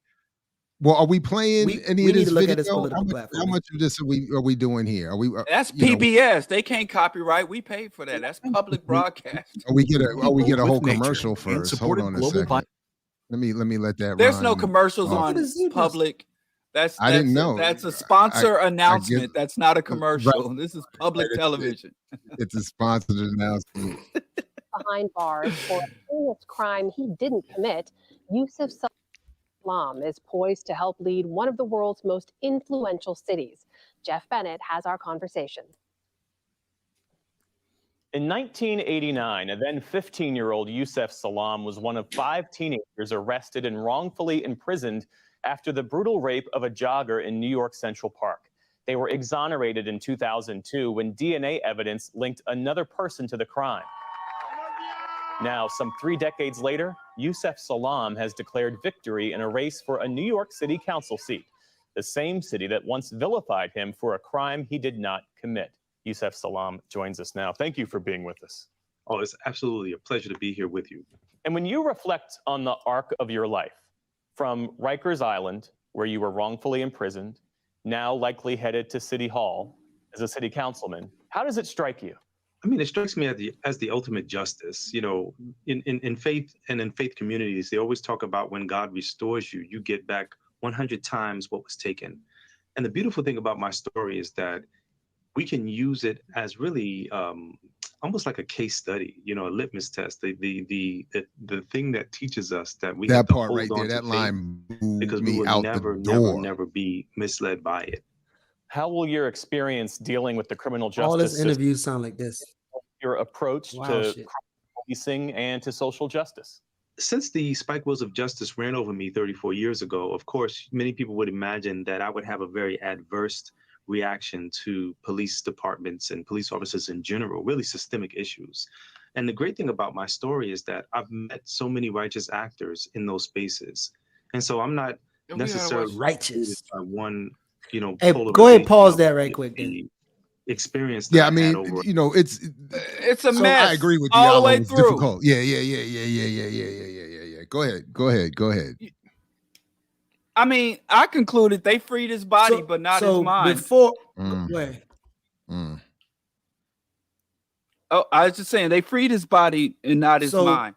And I'm telling you, say go ahead. I don't believe it. I think he's really being a disruptor. I learned some shit from y'all, especially you, Diallo. Yeah, okay. Yeah, all right. Can I go? Wait a minute. Go ahead Sorry. Wait a minute. Sorry, let me interrupt. Go ahead. Wait. Who that supposed to be? Your ass. Oh, you trying to? Okay. Hey, but anyway, I'm gonna let me get my like whenever you wear your hair up, I know you about to come in on some mess. You know, your hair is like when your hair's down, you know you're well behaved. But whenever your hair is in, your antennas are standing up, you really get full of yourself. So what do you do when your hair get up? Oh, never mind. So look, first. Oh damn. So first of all, hey, but real quick. So I know his reporting of being anti-police, defund the police, abolish the police. I know that was reported by The Root a couple years ago, but he went straight, Breonna Taylor, George Floyd, I'm radical, to let's reimagine the police. Let's that they're guardians of society and we need to like shift the funding and shit like that. So like I think he did a complete switch once they once he got a little pocket change or whatever.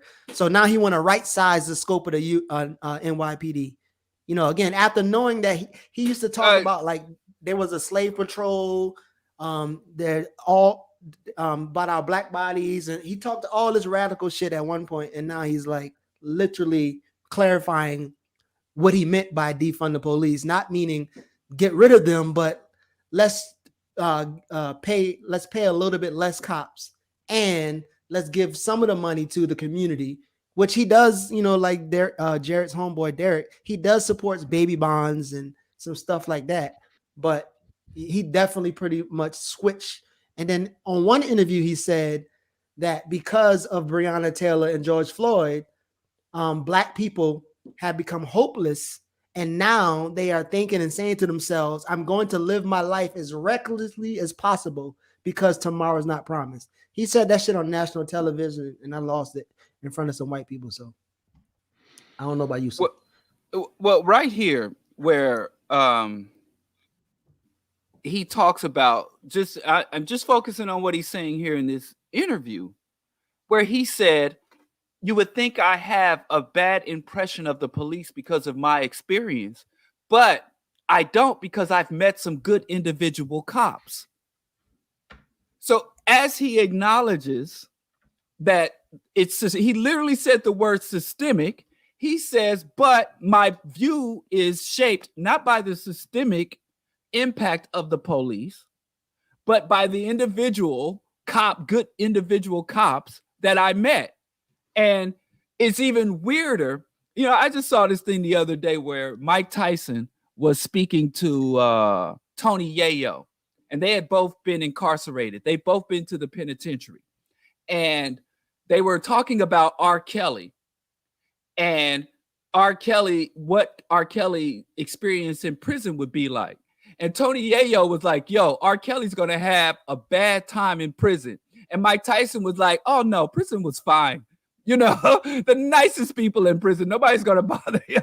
And so, Mike Tyson is taking his experience as Mike Tyson is prison and spreading it across to everybody. So this dude, being one of the most high profile victims of police misconduct, is like, when I'm around the police, they treat me cool.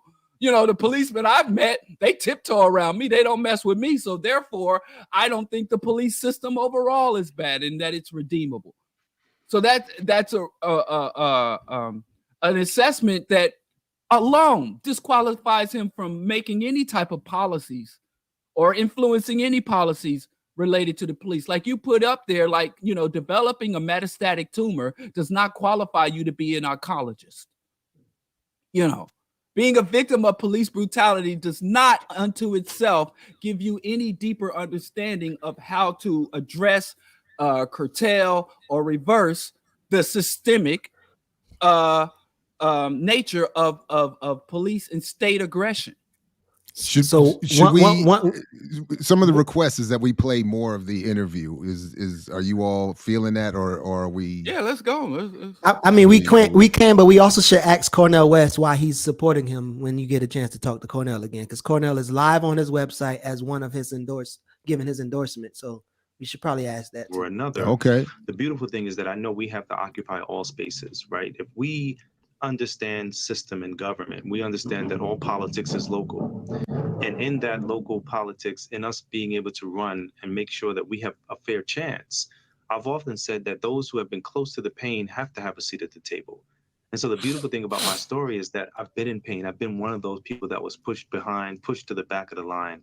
And, you know, as they always say, the last shall be first. And so being able to not just march in the streets, but also have the opportunity to be one of those individuals who understands that when others are marching in the streets, they need someone in the halls of power that can echo their voice, that can his religious interpretations are a struggle. And be an advocate for them in the most powerful way.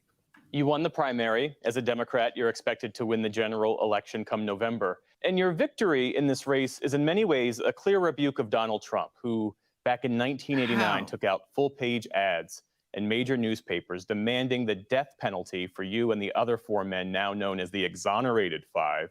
Defense attorneys said that Trump's efforts played a major role in driving public opinion against you. How do you feel about that now, especially in light of Donald Trump's own legal troubles right now? I love Mr. Trump. This story that the nation got a chance to really have a front seat to view. Often now I call it the love story, or a love story between God and his people. And of course, the antithesis of that. The fuck is he talking about? What about the other actors? You know, against injustice. We have to know beyond a shadow of a doubt that in America it may look black and white, but in other parts of the world, sometimes it looks like people who are fighting against each other look the same way, right? And so what I've understood is that we have to fight against spiritual wickedness in high and low places. The juxtaposition is so beautiful because we get an opportunity to see miracles happening. Pause it for a second. He asked this dude about Trump, and he turned that into how black people attack each other. He flipped that shit into some black on black and supernatural wickedness and magical evil. Did you see how he ran from Trump? He's still so shook. Trump. So listen, Trump tried to kill this man. A couple years ago, right off his, in left spaces, supposedly left spaces. He said he talked about the history of policing, informed that Salaam is strongly in support of defunding and abolishing the country's police. He says, when I think about the movement of defund police, I think about all of the systematic things that have been going on, and the police force being the army, so to speak, that institutes and allows for those corruption and corrupt laws to be enforced. Like, that's how he was talking greasy, and then he's fully. Let me tell y'all something. I this has changed. I want to go. I'm sorry that I spent all these years criticizing the Nation of Islam. I can't deal with these Muslims. These humane Islam mean peace. Give me the white devil Muslims. Let's bring that on back. Let's bring back the white devil Muslims, the bow tie Muslims, these big zipper sweater Muslims. I can't deal with them. Give me bow tie Muslims. Where's Rizza Islam? I've made a huge mistake. Zipper Muslims. These mainstream Muslims, I can't deal with. Give me the foaming at the mouth, crazy-eyed, angry Muslims. I can't deal with these civil and proper Muslims. Oh my goodness. I can't deal with these mainstream black Muslims. I made a huge mistake. That's all I'll say. So on his website, on the platform, he's actually saying that across the world, the safest communities are not those that are the most police, but rather are those with the best resources. So do you give him any credit for saying, like, okay, we can't defund the police or abolish the police, but what if we redirect resources to these communities and take some of the cops or some of the cops out? Do you think that he is, I know this is funny, but you think he's like tactically saying what he needed to No, say. he's full of shit, because I was just in Harlem a few months ago, and when they say bring resources to the community, you can replace the word resources with whites. Glenn Ford, before he passed, laid that all out. Improvement of black communities equates to making them no longer black. I'm in a community that's being improved right now. Obama and the Obama Foundation is dropping $1 billion in my community, and my community is improving by no longer being my community. So no, when politicians, especially these politicians, these guys who go to the mosque and bump their heads on the floor, when they come on here and they talk about bringing resources, you can say bring white people. When they talk, and we need to get off investment. I'll say this and let this man finish, ripping my brains out. Investment means you put in as little as possible to extract as much as possible. We cannot talk about investing in a community, because that's literally shark tanking your own community. If you are an investor and you leave something more, if you don't take out as much as possible and you don't put in as little as impossible, you're considered a bad investor. You're a bad investor. So we literally go out and complain about people not investing in our communities, where black communities are the most well-invested communities as possible. They are the epitome of investment. It's imperialist, highest form of capitalism. You put in as little as possible and you extract everything you can get and run. And I'll leave it at that, man. But so we can't forget, before he came into this political arena, he was a motivational speaker after his situation, going all over the world, speaking to Israeli police, teaching them about all type of shit and motivating them. So Jared, you're telling me you're not believing his idea of resizing the scope of police? Is talking about the budget. We need police to do the work that they're doing. We need a budget that's going to be robust, that allows them to do exactly what they need to do. So you're not buying his resizing, scoping budget type talk? No, there's nothing left to say beyond what Diallo just explained. This is the only other thing is someone in the chat have had as a sentiment is the slightest bit of concern and almost feeling sorry for what this brother had to suffer to end up at this very mainstream. He could have avoided all of that abuse and just gone through a regular, a mainstream experience in this country to arrive at these horrible conclusions. It's right. Unfortunate he had to suffer this much to get to where so many end up anyway. Right. But yeah, this is. Yeah, I mean, I could be, listen, there's a difference between a victim and a vector. I'm very sympathetic to victims. I'm not sympathetic to vectors. A victim is one who goes through a thing and suffers a trauma. A vector is one who, as a result of their trauma, as opposed to healing themselves, they seek to spread and infect others with their trauma. That's legit. And he's at this point, this brother is a vector, no longer a victim. The moment you take your victimhood and instead of healing from your victimhood, you seek to perpetuate your own victimhood, you become a vector. Yeah, that's it. So do we want to, are we good on this? Yeah, we halfway through. If we want a lesson in menticide. Get an opportunity to see what the justice system is supposed to look like and what happens to black bodies who, in a country where, we want to be treated as equal. We want equity, in fact, but we still live in a very divided states of America that needs to be joined together. Even in our communities, our Harlem communities, our communities all around the country, we're moving as fragmented people.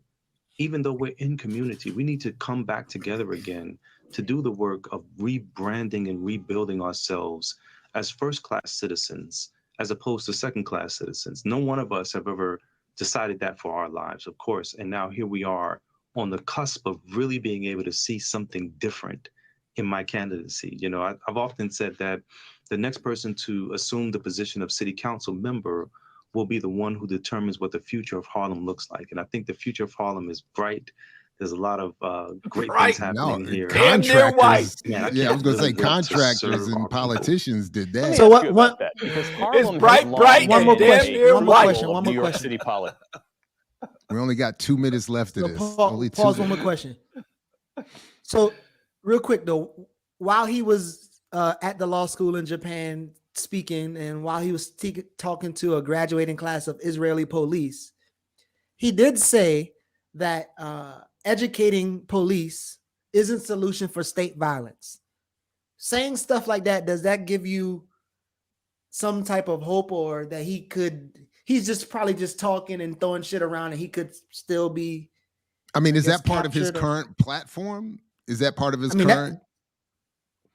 Is that what he ran on, or is that something he said years ago?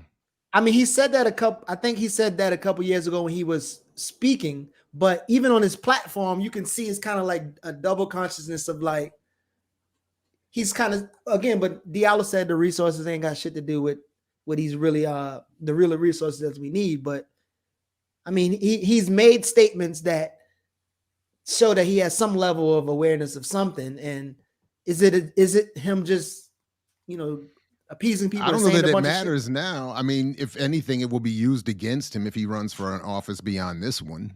But I mean, in terms of us believing him, no. And then there's no.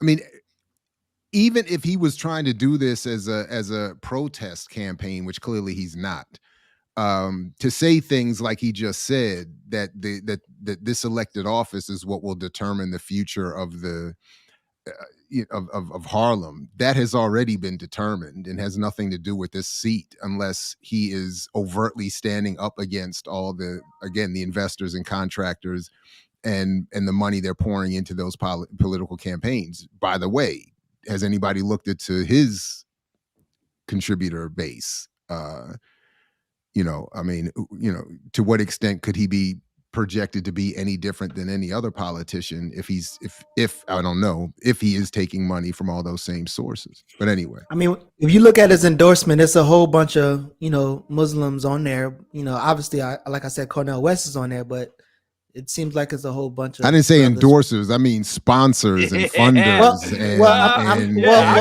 contributors. I'll send him an endorsement.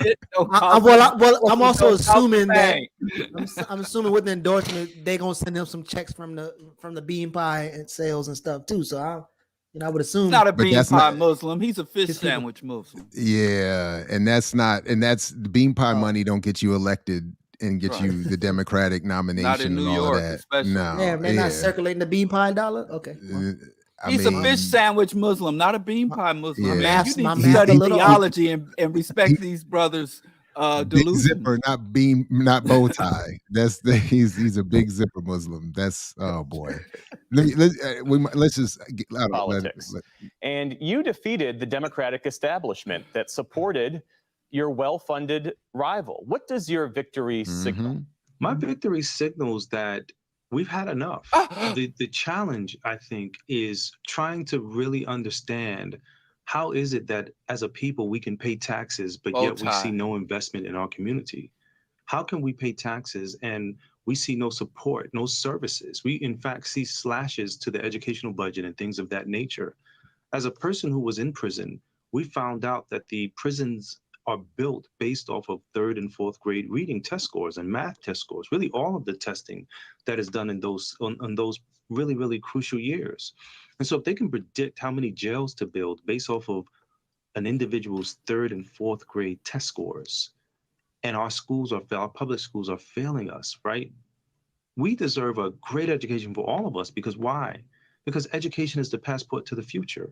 It gives us an opportunity to not only learn and produce, but also dig deep inside of ourselves so that psychosocially we matter again. That's how you produce real change. Harlem was the place that beckoned everybody to come. It was the first Renaissance. And to be able to produce a second Renaissance, a movement that really regalvanized us as a people, is so necessary. But to do it on purpose this time is really what I think matters. That's where the movement is at. Yusef Salaam, thanks for your time and for your insights. We appreciate it. All right. Well, Here's a motivational quote by Yusef. Everything that happens to you happens for you. That's his quote. So if it wasn't for slavery, y'all wouldn't be here on BPM. Right. But if the Lord has you brutalized, falsely incarcerated, and attempt to be murdered or calls for your public lynching by a former president, he's going to give you back 100-fold. So God was like, I'm going to traumatize you and incarcerate and brutalize you and several others, but I'm going to make you in the future with all my divine powers, I'm going to make you Harlem City Councilman. That's 100 times better. Yeah, because Allah's him math ain't math. Him and Eric Adams is Jordan and Pippen. Him and Eric Adams is Jordan and Pippen, and they about to run New York State of Mind. I think. And what's crazy now, because I was in New York in '89 when all this, and they were calling them wilding, and they had all these news reports about wilding, young people wilding, and they were playing that Public Enemy, wild and ripping and wild, and Yo Bum Rush the Show. And today, now they call it teen takeovers. Here in Chicago, the news coverage, teens are downtown. It's a teen takeover. They're still running these same hustles, these same stories, and the same. Do you know, even out here in in my normal tree-lined streets at the local mall, they have restricted the amount of teenagers and high school students that are allowed in. In fact, there was what is it called, where they weren't allowed in at all without parental support. In whatever, no teens were allowed in the mall.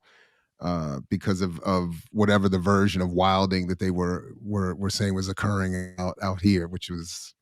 And there are many young people who've been brutalized, incarcerated, and upended that didn't get the coverage.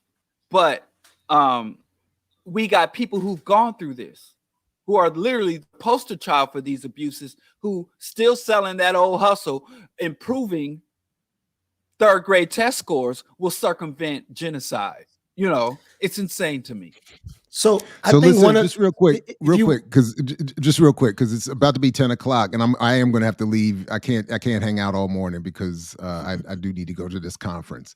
So I don't know how much more we want to get to, or if the two of you are cool with just carrying on and wrapping up the show, and I can leave. I mean, in a few minutes. If you're cool with that, then I'll just leave when I'm ready, and then But so I just wanted to check in with the two of you on that real quick. Yeah, if Diallo still want to get into Thomas Soro, then we could end the show after you leave. But I don't. Pause. No, I don't. Yeah, right.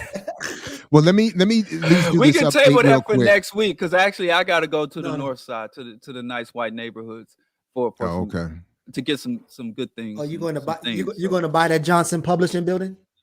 Huh? Johnson Publishing building. You going to buy Johnson's Publishing building out there? Still out there, right? No, I'm gonna have my white avatar buy it for me. Just real quick, because I mentioned this earlier. I was in touch with both Dr. Anthony Montero and Dhoruba Ben Wahad, and attempting to set up this exchange.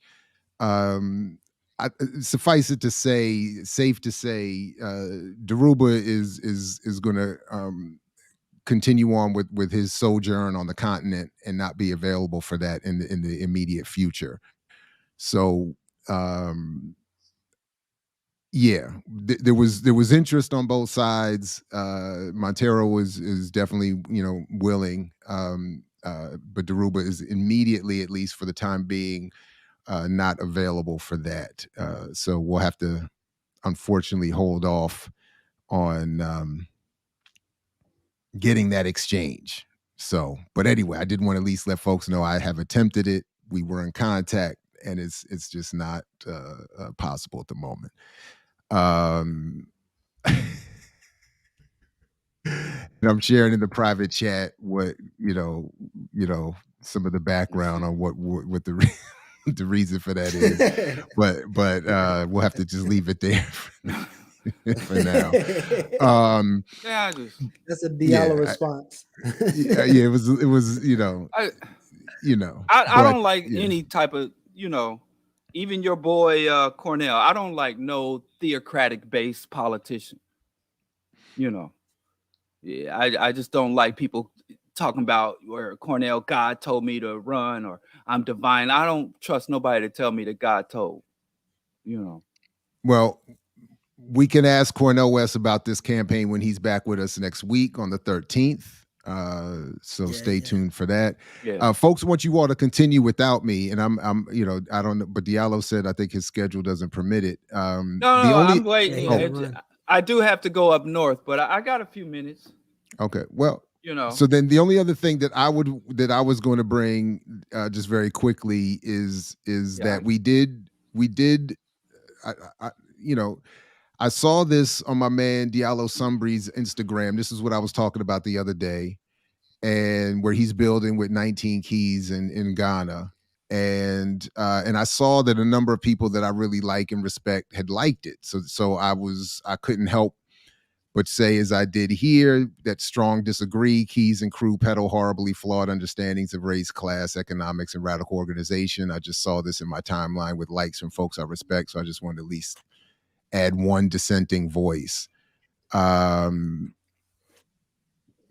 responded and offered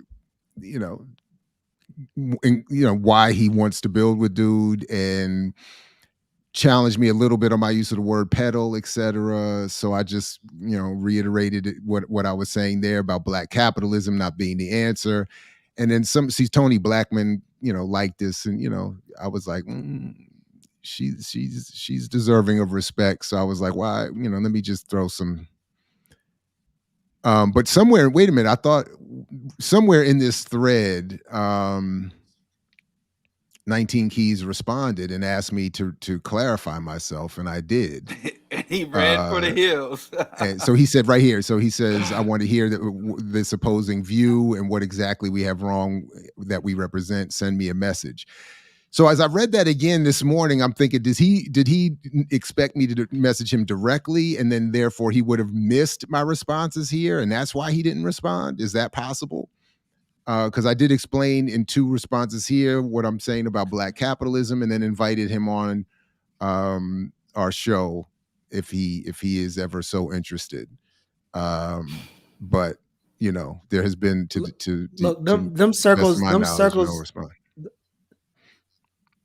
Them circles are really small, and we done pissed off at least 3 people that is heavy and major in those circles. So they ain't coming on this damn show.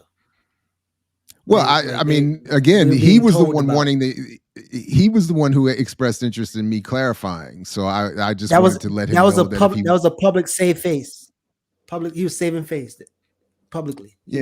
Right on that for Diallo's been around, right on. And that's why I have, I respect Diallo and did anyone else see the Cornel West interview? I'm not sure which one you were talking about, but thanks for the super chat. This one here, speaking of Sowell, did anyone see Cornel West interview with Professor? Oh, Glenn Lowry did an interview with Cornel West. Years ago, I sent Glenn Lowry my buying power work and asked for his comments, and he never responded. But because at one point years ago, I thought he was making a political turn around prisons and race. But apparently he didn't. He corrected his course back to his black conservativeness. But anyway, I didn't see that. I honestly haven't watched one Cornel West interview on one other platform. I've seen a couple of clips here and there, but I have actually not seen. You just get high on your own supply. I do.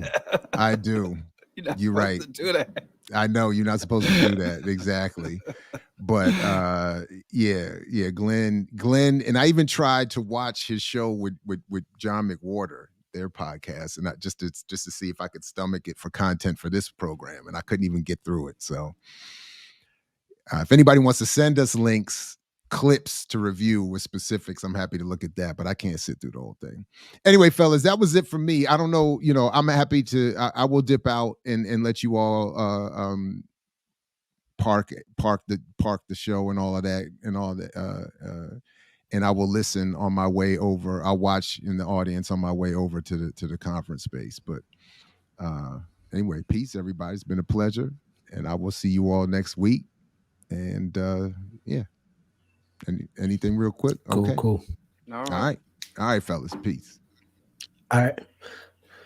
So you, I think, since we even here, do you want to let's get a little bit into Thomas Sowell, or you want to just kind of recap some shit? Yeah, we can do Thomas Sowell. I just see that there's a revival of him and Black conservatism and even Black respectability.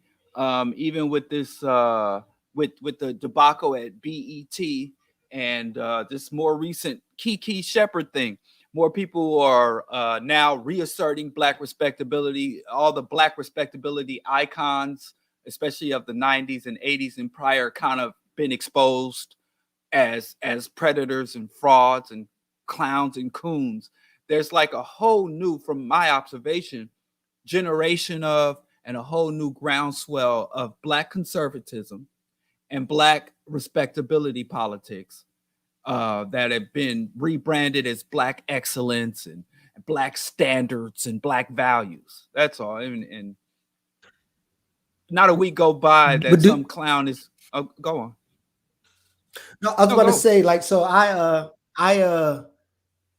was in some supposedly radical barbershops, and there were brothers be like, "Oh, Thomas Sowell, he has it, he whatever." So I do acknowledge that some people who supposedly radical, maybe even cultural nationalists, I guess the entrepreneurial class, will side with him. But were there anything that you would agree with? Any lines that you have agreed with? I don't know how much you've studied or read him, but were there anything that you agree with him on?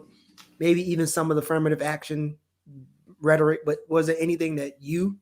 No, I don't agree. Like, well, here's the issue. No, I don't agree with him on anything, because even if you're doing on the surface what appears to be, or advocating what appears to be the right thing, but it's for the wrong reason, or as a quote I used to use a lot, sin is not what you do, but the spirit in which you do it. Or as my uncle, the Baptist minister, would say, even the devil can bless you.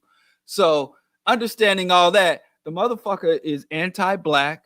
He's pro-capitalist. He's pro-imperialism. So no, let me find something. I'm not about to sit up here like that big zipper Muslim dude and try to find goodness in those who have wronged me. No, I don't agree with shit about him. I thought he was dead. He's 100 damn years old. Lord, the devil can bless you. That man's 100 years old, still walking around. No, he just turned like 93. I think he actually turned. That's 100 in Black years. For every year a Black person lives, every year a white person lives under racism, Black people get 5. So the brother's really almost 200 years old. He said he thought he will never live to see that the state will repeal affirmative action, but he got his wish at 93. You can't be happy for the brother? Hell no, I'm not happy for him. I wish he was dead and burning in hell. Like, no, he's an enemy. Like, it scares me. I know we was cracking and stuff talking about Blue Ivy class enemy, but it kind of scares me. The lack of ideological and the lack of class consciousness and solidarity that gets displayed. That whole rooting for everybody Black shit got us all messed up in the game. Got us all messed up in the game. Support Black business, root for everybody Black. No, I'm not happy for this dude. Even though my position on affirmative action, so some might think mirrors his, but it doesn't. Because he said it was symbolic. So how do you also say it's symbolic without agreeing with him then? Because that's what he said. I don't say it's not symbolic. It's not symbolic. It's loosening up. It is a concession. Symbolism. Yeah, okay. It's not symbolism. Because listen, with affirmative action, there were some brilliant and capable Black people getting into some of the highest institutions in this country, highest ranked institutions in this country. And they have gone on into the world to have material impact that they otherwise wouldn't have. That's not a symbol. I understand what he means, tokenism, but a token doesn't come in and fundamentally transform how things operate. We were just talking about Bob Johnson, and I was thinking about the Mingo Advertising Agency, just the impact Black entrepreneurs have had in in the business arena. How Michael Jordan, even though he don't own a shoe company, has fundamentally transformed athletic shoes. And has fundamentally transformed how we wear, how we relate to, and what we willing to pay. So no, that's not a symbolic. Jordan's not just a symbol in the shoe industry. So I don't think affirmative action, I just think we should call it what it was. It is a concession that white people made for black people to divert and subvert revolution. It was a concession handed out because the white people felt that certain agendas and certain infrastructure were under direct threat by Black people and our coordinated efforts with other radical leftist and revolutionary efforts. So the entire platform of civil rights reforms were done not just to help Black people, but to sustain the systems and institutions of hegemony, white hegemony, and capitalism. So, just saying it's a symbol is inaccurate, it's dismissive, and it's some shit a coon had been saying for years. Yeah. So one of the times that I actually try to read one of his books, it was ironic. He was talking about his friend, and in the whole book he called his friend his radical friend Al. And his radical friend Al was like an anti-Zionist, and never in the book did he ever describe any of Radical Al's positions. He called him a polar revolutionary or polar revolutionist. And he actually, in the book, quite often said that his radical friend Al agreed with his politics privately, but he wouldn't acknowledge him publicly. And then he went on to say that the radicals and the liberals, they all want the same thing. They have different methods. So my question is, how do you see him as maybe dangerous, problematic to people on the left, and the images that he paint about the left to, I guess, the average reactionary Black person? How do you see him as being, I guess, problematic or weaponized against radical people? Well, I like saying weaponized as opposed to being a danger because Kwame Ture once said, he only fights with people who have power. He's like, if you are oppressed or you seek power, you gain nothing by fighting people who have no power. So he says he seeks when he's organizing and working and to confront and subvert, he only targets those with power. Because it's funny that he would call affirmative action a tool or a token, because he's a fucking tool and a token. He doesn't articulate his ideas. He doesn't stand for his idea. He's a house slave. He is a tool and an instrument of the system and institution. He's not even a prominent scholar. It's just from his various interviews and his articles that I've read, there's no real in-depth insight in there. He's a pure 100% reactionary, like Clarence Thomas. And so the people, Clarence Thomas has been like the least intellectually engaged justice in the history of the Supreme Court. He asked the fewest amount of questions. He asked the fewest amount of rebuttals. But these very Negroes that talk about tokenism and that's just symbolic, they are the tokens. I can't attribute this quote. I've been saying it for so many years, but when it comes to conservatives and the right wing, every accusation is a confession. So every accusation he levels against the Black masses and the left is really an accusation and a condemnation of the right. There's not one major trope that conservatives have that they put against the true left. And I don't mean this left conservative liberal dog and pony show. I mean the true left. I'm not on here defending his criticisms of the Obama administration. I'm not on here defending his criticisms of the Black church and those things he's famous for criticizing. But when he really starts to target the left, every major accusation that they level against us, wanting, we just want free stuff. We're not willing to work hard. We're unworthy. We're violent, is a confession about what they're doing without an exception. So I guess one of Ricky question is good in terms of how much impact this Sorrell had on the outcome of affirmative action. We know that he debated a while ago that None affirmative whatsoever. action but so also just his idea about it, like there was a time that he said that the evidence of affirmative whatsoever. But go the on, evidence of affirmative action, the evidence of affirmative action was one day that he had a sign of affirmative action. He had a student was asking him questions about a class, and he kept answering the question, and the student said, "Are you sure?" And Thomas said, "Yes, I'm sure, because I wrote the textbook." And the student looked amazed and saw his name on the book, and he was just kind of, starry-eyed or whatever. And Thomas is saying that is an example of affirmative action. So I'm not even sure that he even actually can really intelligently debate it, but you believe he didn't have any impact on it. No. Given the fact that Clarence quoted him 100 times in his defense of why he's voting it down. You don't think he influenced white people? First of all, when you talk about Clarence and voting it down in his colorblind society trope, do you believe Clarence vote on the Supreme Court is the easiest vote to predict? It's the easiest vote to predict just because he used justification. Just because it's justification. When somebody does you wrong and is they can find justification. But if we look at who implemented affirmative action, for what reason they implemented affirmative action was repealed. I mean, I talked about this. I don't want to rehash it, but I gave a talk on affirmative action. That's what we colorblind boss. Affirmative action was instituted for specific purposes and to serve specific interests. We thought it was for us, but it was for white folks.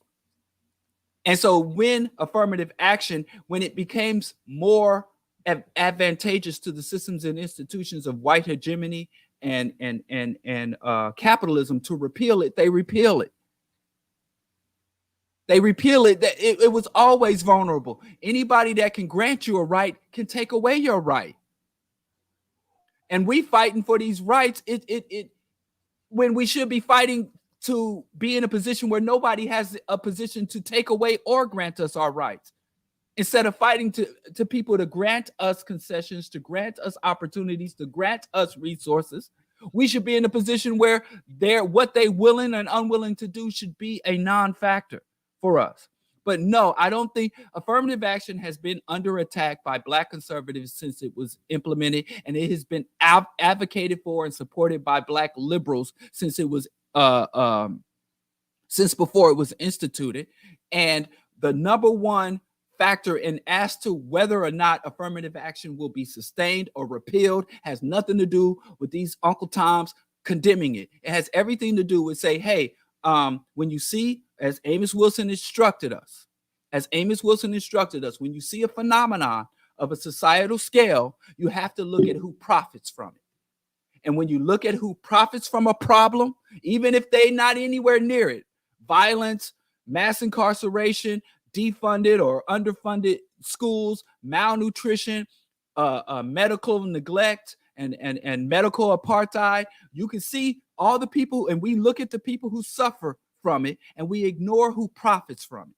So if you want to know who was most influential in repealing affirmative action, look at who stands to profit from the repeal of affirmative action. Look at who profited over the half century that we had so-called affirmative action for Black people, which white women and other non-Black folks were the primary benefactors of, by the way.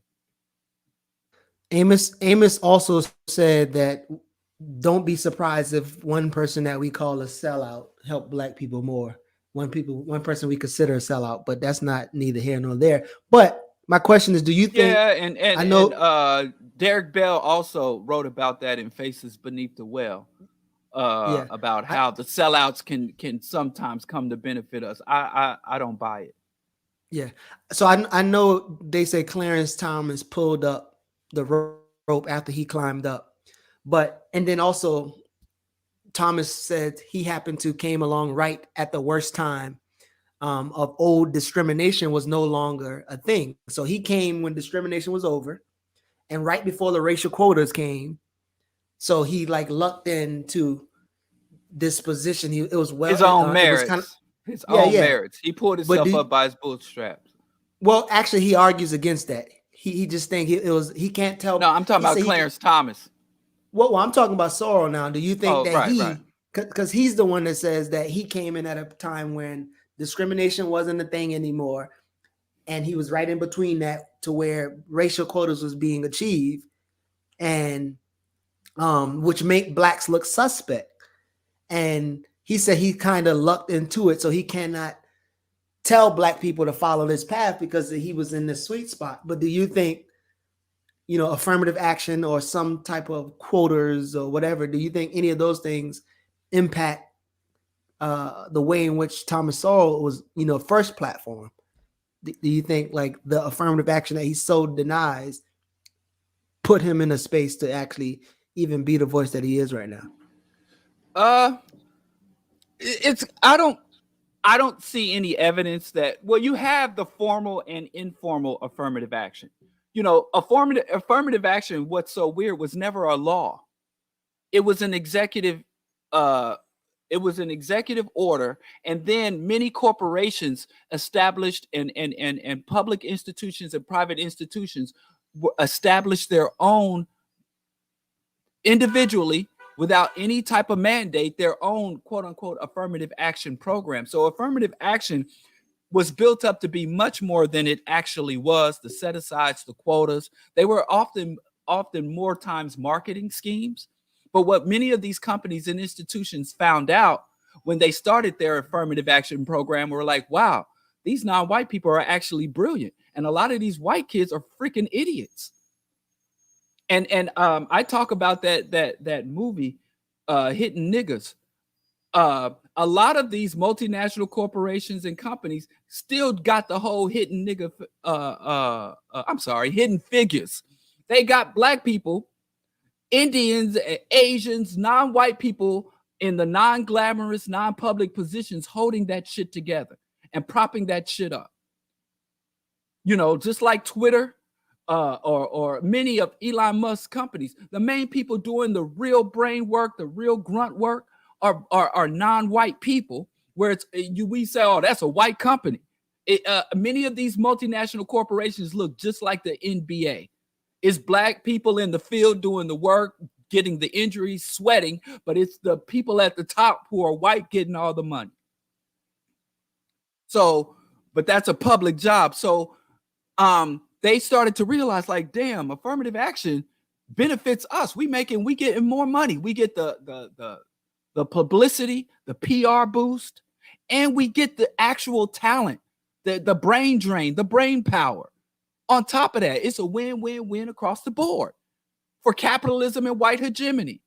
And then we got these Negroes out here arguing that unworthy black people are taking advantages from the white. So we even get the left, who are able to get this, eyes on the prize, oh Lord. And then we got the white masses blaming the blacks. It's a win for the elites across the board. And that's all it ever was. Affirmative action, just like everything else that gets pushed forward in this society, was implemented to sustain the status quo. And that's what it did. So Jared is not here to talk about his soap opera beef between Boyce and Corey Holcomb, but someone who's similar to Thomas Sowell, Claude Anderson, supposedly Boyce Watkins posted Claude Anderson Poweronomic book on social media, and he said that is the reason why he was deplatformed. Facebook and Instagram kicked Boyce Watkins off. White folks ain't scared of Claude. Come on now. They kicked him off because Claude, Boyce was being too black. He was being too black, sharing that power economics, right? Again, so Thomas Sowell and Claude Anderson are very similar. I think that's ironic too. Like, what do you think about sometimes when we will take a Claude and reject a Thomas, but they're saying the same damn thing? They're not saying the same thing. Don't be like that. They Claude don't come to the same deserve that. conclusions. They come to the same damn Claude don't conclusions. They might deserve not that. Don't be like that. So what boy's saying different? Come on. What is boy saying different? Now you jump to not boys, boys. Claude, I can't Claude. speak I for mean boys. Claude. I meant Claude. Them What is Claude boys. saying different? Huh? What is Claude saying differently than Thomas? He's coming to a different conclusion than Thomas. Claude, in his previous, I can't speak for ADOS Claude. See, these guys go through they like wrestlers. They go through, the evil Hulk Hogan, the NWA Hulk Hogan and the Hulkamania. Like, I'm a Hulkamania fan. I didn't like the evil Hulk Hogan, the NWO Hulk Hogan. So I'm with Claude-mania, not ADOS Claude Anderson. I'm with Claude with Powernomics Claude. So I can't, speak for all manifestations or all of his public personas. But Claude Anderson of the 90s, acknowledged systemic racism. He acknowledged the fact that Black people had to work amongst ourselves and go internally and organize, whereas these Sowells is like, we need to disperse, be colorblind, and go amongst everybody else. Also, Sowell says a big problem with Black people is our culture, our lack of values, our lack of stick-to-itiveness. He's victim blamer, where Claude was never a victim blamer. I mean, there are so many elements now where they do overlap in terms of this economics, is going to save us. And that they both believe that white people will adhere to their own laws, rules, and standards.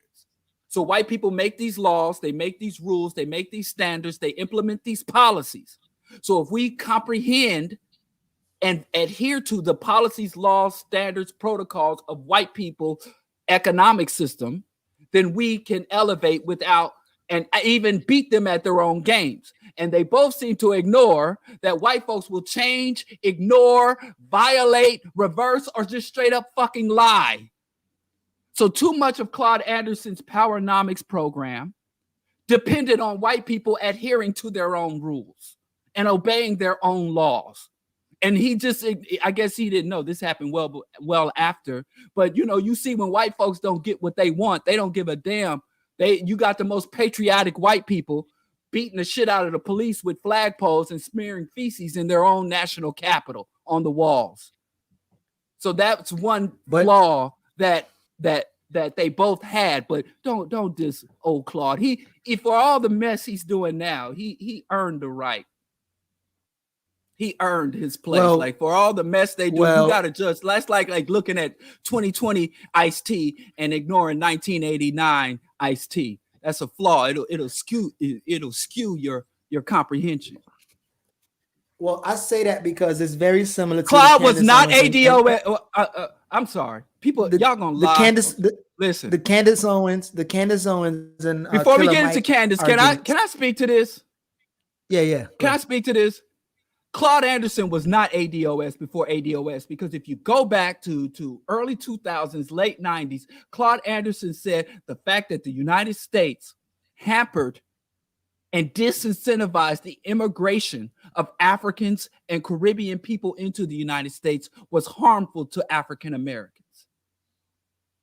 He said every other group, when they were bringing Irish, when they were bringing Polish immigrants, when they were bringing European, a big part of what allowed white people to sustain their majority and sustain their power was the pro-white immigration policies. And he said what a big hindrance and harm to Black people was the anti-Black immigration policies. And he also understood that in the Latinx community, that the fact that they had a pipeline through Mexico, the southern border, they had a pipeline of bringing Latino people into the country was also a major element in their economic elevation. So Claude Anderson, relatively halfway through, not early, but halfway through his career, he was pro-African immigration and pro-Africans, immigrants and African citizens of the U.S. coordinating, and that was an empowerment thing. So we got enough to criticize about the brother without lying. You ain't got to lie, Craig. You ain't got to lie. Y'all ain't got to lie on that dude. So Jupiter's statement was funny him being a fishmonger, and I remember talking to him about that and bringing him to Baltimore a couple times, and he talked about how at one point he was gonna have black people pretty much control of fish industry, and me leather being in and LA, leather and leather. But me being in LA last week or whatever I was there, I was on Skid Row and I saw, like, I went around with one of the captains there, and there's like so many buildings there that actually house fish. Like so many corporations come there, and it's like maybe 15 of them in Skid Row. As poor as that place is, they have these chained up buildings that actually control all the fish, I think, on the West Coast. So, you know, Claude wanted to take Claude wanted to take over that industry. But again, what I was saying was Candace Owens and Killer Mike literally say the exact same thing, have the same language, hang out with the same people on the same type of shit. But when you post them up, people will again side with one of them over the other, even though they're saying the same thing. Same thing with Ketanji Brown and Clarence. They come to the same conclusion. You see, man, look, hey, like nuance. I'm not saying nuance, but they come to the same conclusion. They're not about to change capitalism. They a lot of times capitalism. you keep forcing me to quote these pork-eating Baptist preachers. Sin is not what you do, but the spirit in which you do it. Sin is not what you do, but the spirit in which you do it. Certain techniques, strategies, tactics are universal to any group that seeks power or seeks to be in opposition to another group. There are certain tactics that are and methodologies and positions that are universal. So you got right-winger fascists who engage in propaganda, and you got black power people who engage in propaganda. And so, they don't both do propaganda, so don't that make them the same? So, yes, I agree.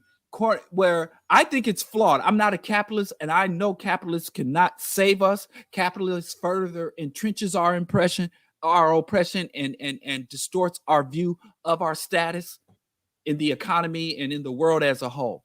But when I see the Claude Anderson version of capitalist empowerment, or even Amos Wilson's versus these right-wingers, Kuhn, Dance, Owens, and Sowell, they are literally trying to dilute and eliminate black people. Like Clarence Thomas said, colorblind. They're talking about an erasure of black people, where these other people, incorrectly and flawed as they are talking about a consolidation of black people.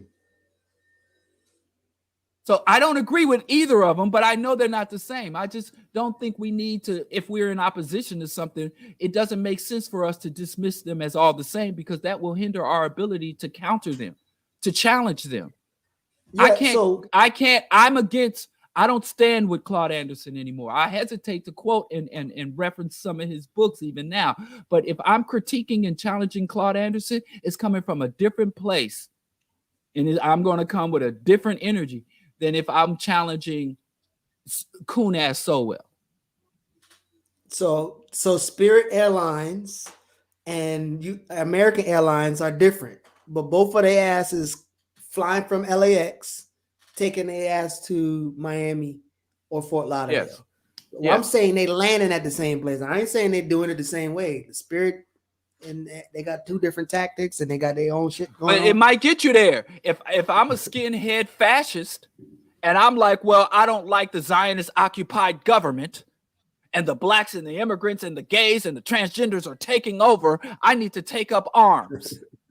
And I'm a revolutionary, and I'm like, capitalists are destroying the ecosystem. They're entrenching and engaged in genocide, so I need to take up arms. You're like, look, the black militants are just like the skinheads. They both are violent extremists. They both reach the same conclusion, that they have to take up arms against entrenched power. That's extremely flawed. And that's what the system does a lot of time. Ain't no difference. Even though they draw the same conclusion. You're going to say the Black Liberation Army, because they are armed black, they're a racially identified black armed extremist group. are the same as the I don't know, the KKK? Because they reached the same conclusion. You have to take up arms against the powers you oppose. Yeah, I think in terms of same, when I say the same conclusion again, there are like you and Josephus' argument about the Republicans and the two different wings on the same bird. Like, I think it's okay to acknowledge that both of the, like, for instance, both of them are okay with capitalism just as well as both of the Republican and Democrats are okay with all the sanctions that they have on countries, or okay with the narrative about some of those countries who fighting off the U.S. imperialism. So I'm not, when I say the same, I'm not saying, again, there might be some things that are beneficial or make sense to you on one side, or some nuances that they might have differently. But I just don't want anybody to ever think that just like the Republicans and Democrat does in DC, after they argue on TV, they go to the bar and drink and have fun and do whatever. Candace and Mike doing the same damn thing. They with the same people. And it's ironic, like when you think about when Jay-Z is talking his rah, rah, rah, but he'll have a Republican funding bankroll and all the shit he's doing, John C. Malone. So what I'm saying is like we talk about with advertisements and the magazines, there's no way that you can say that these people are drastically different. If it was so, then they wouldn't be on the same platform. They wouldn't be funded by John C. Malone or whoever else. So I'm not saying, again, that they are, everything is just alike, they doing everything the same way. But I think their outcomes and what they want to achieve, kind of like what Thomas Sowell was saying about the liberals and the radicals, which is wrong. But it is true that these people have the same end goal. They want to see America on top. What is Thomas's end goal? Thomas Sowell's end goal? I mean, Thomas, to me, his end goal is to be regarded as intelligent apart from being a black intelligent. He don't want to change anything about America. Like, he don't want to change anything about America. He's just like John Johnson in terms of, he don't want to challenge or change capitalism. He wants to be respected as an intellectual within one of the most parasitic countries in the world. So, and what is Claude Anderson's goal? Claude Anderson wants black people in on some of this industry too. He wants black people to control some of the industries in this capitalist parasitic country. Saying end goal. End goal. Flight destination. Claude Anderson wants black people in his mission, in his powernomics and black labor right wealth. And I'm on, like I said, people telling me about his ADOS shit. I put that brother down quite some time ago, but I still have his dirty little secrets. Claude Anderson's ultimate goal is for black people to coordinate and consolidate our resources and our talents, and for us as a community to be the primary beneficiaries of our immense amount of resources and talents. Within, and I know this is extremely flawed, huh? Read within. I mean, I'm but within where? Of course. Okay, listen. Okay, we talking about end goals, of course. Okay, let me say Black Americans, but in his book he doesn't specify Black Americans, because Haiti, if you look at the Haiti played an essential role in the Powernomics program. So the Powernomics program was internationalist. It wasn't pan-Africanist, but it required and motivated black people to go beyond the borders. But his written goal was that, and I think he went ADOS because he was disillusioned, because his flawed plan played out exactly like it would. But I digress. Just to say the difference, his goal was for black people to coordinate, organize, and structure our immense talent and resources so that we are the primary benefactors of our immense talent and resources, as opposed to people from outside our community constantly and ongoingly profiting from our talent and resources. Thomas Sowell's ultimate goal is for black people to fully amalgamate and merge with the systems and institutions of white supremacy, to the point where there will be no distinction between a black person and a white person who carry U.S. citizenship. He wants a post-racial, colorblind society. So he is a hyper-integrationist to the erasure of black people. They do not have the same goals. They have many of the same tactics. They have many of the same strategies, but they don't have the same goals. And I don't agree with either one of them. But I can understand if we're going to speak to the people who support, challenge, or convert the people who support so well, we have to have a different dialogue and discussion and offer different motivations than the people who support and want to rock with Claude. So, and if we see them as the same and we dismiss them as the same, the people who fall into their traps can be like, these people don't know what the hell they're talking about. Know thy enemy. Know thy enemy. Who's the anarchist? Anarchist saying that he doesn't want what is Sorrell doesn't want racial integration? Who? He said Thomas Sowell does not. Yes, Sorrell, whatever his name is, doesn't want integration. They condemn the fact that when black people separate ourselves and have black this and a black organizations and black that, they strongly condemn it. I don't know what they talk about, but that's a cool name, anarchist. Anyway, anything else you want to tap into before we? Well, I'm just late. I got to go downstairs and lay out my wife's clothes. Make sure and you know approve her outfit for the day. She's running. I'm running late. Oh, not mine. Not me. You know. I'm a student. She ain't twerking on 63rd.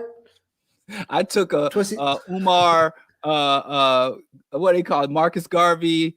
What do you say? Frederick Douglass, Marcus Garvey, alpha male correspondence course for his academy.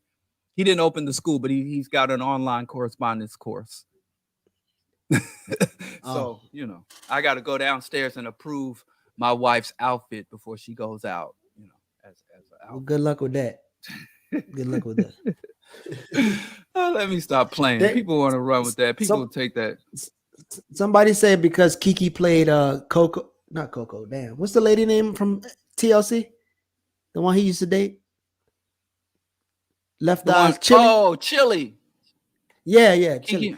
They said Keke paid Chili in one of those shows. So you know, I don't know.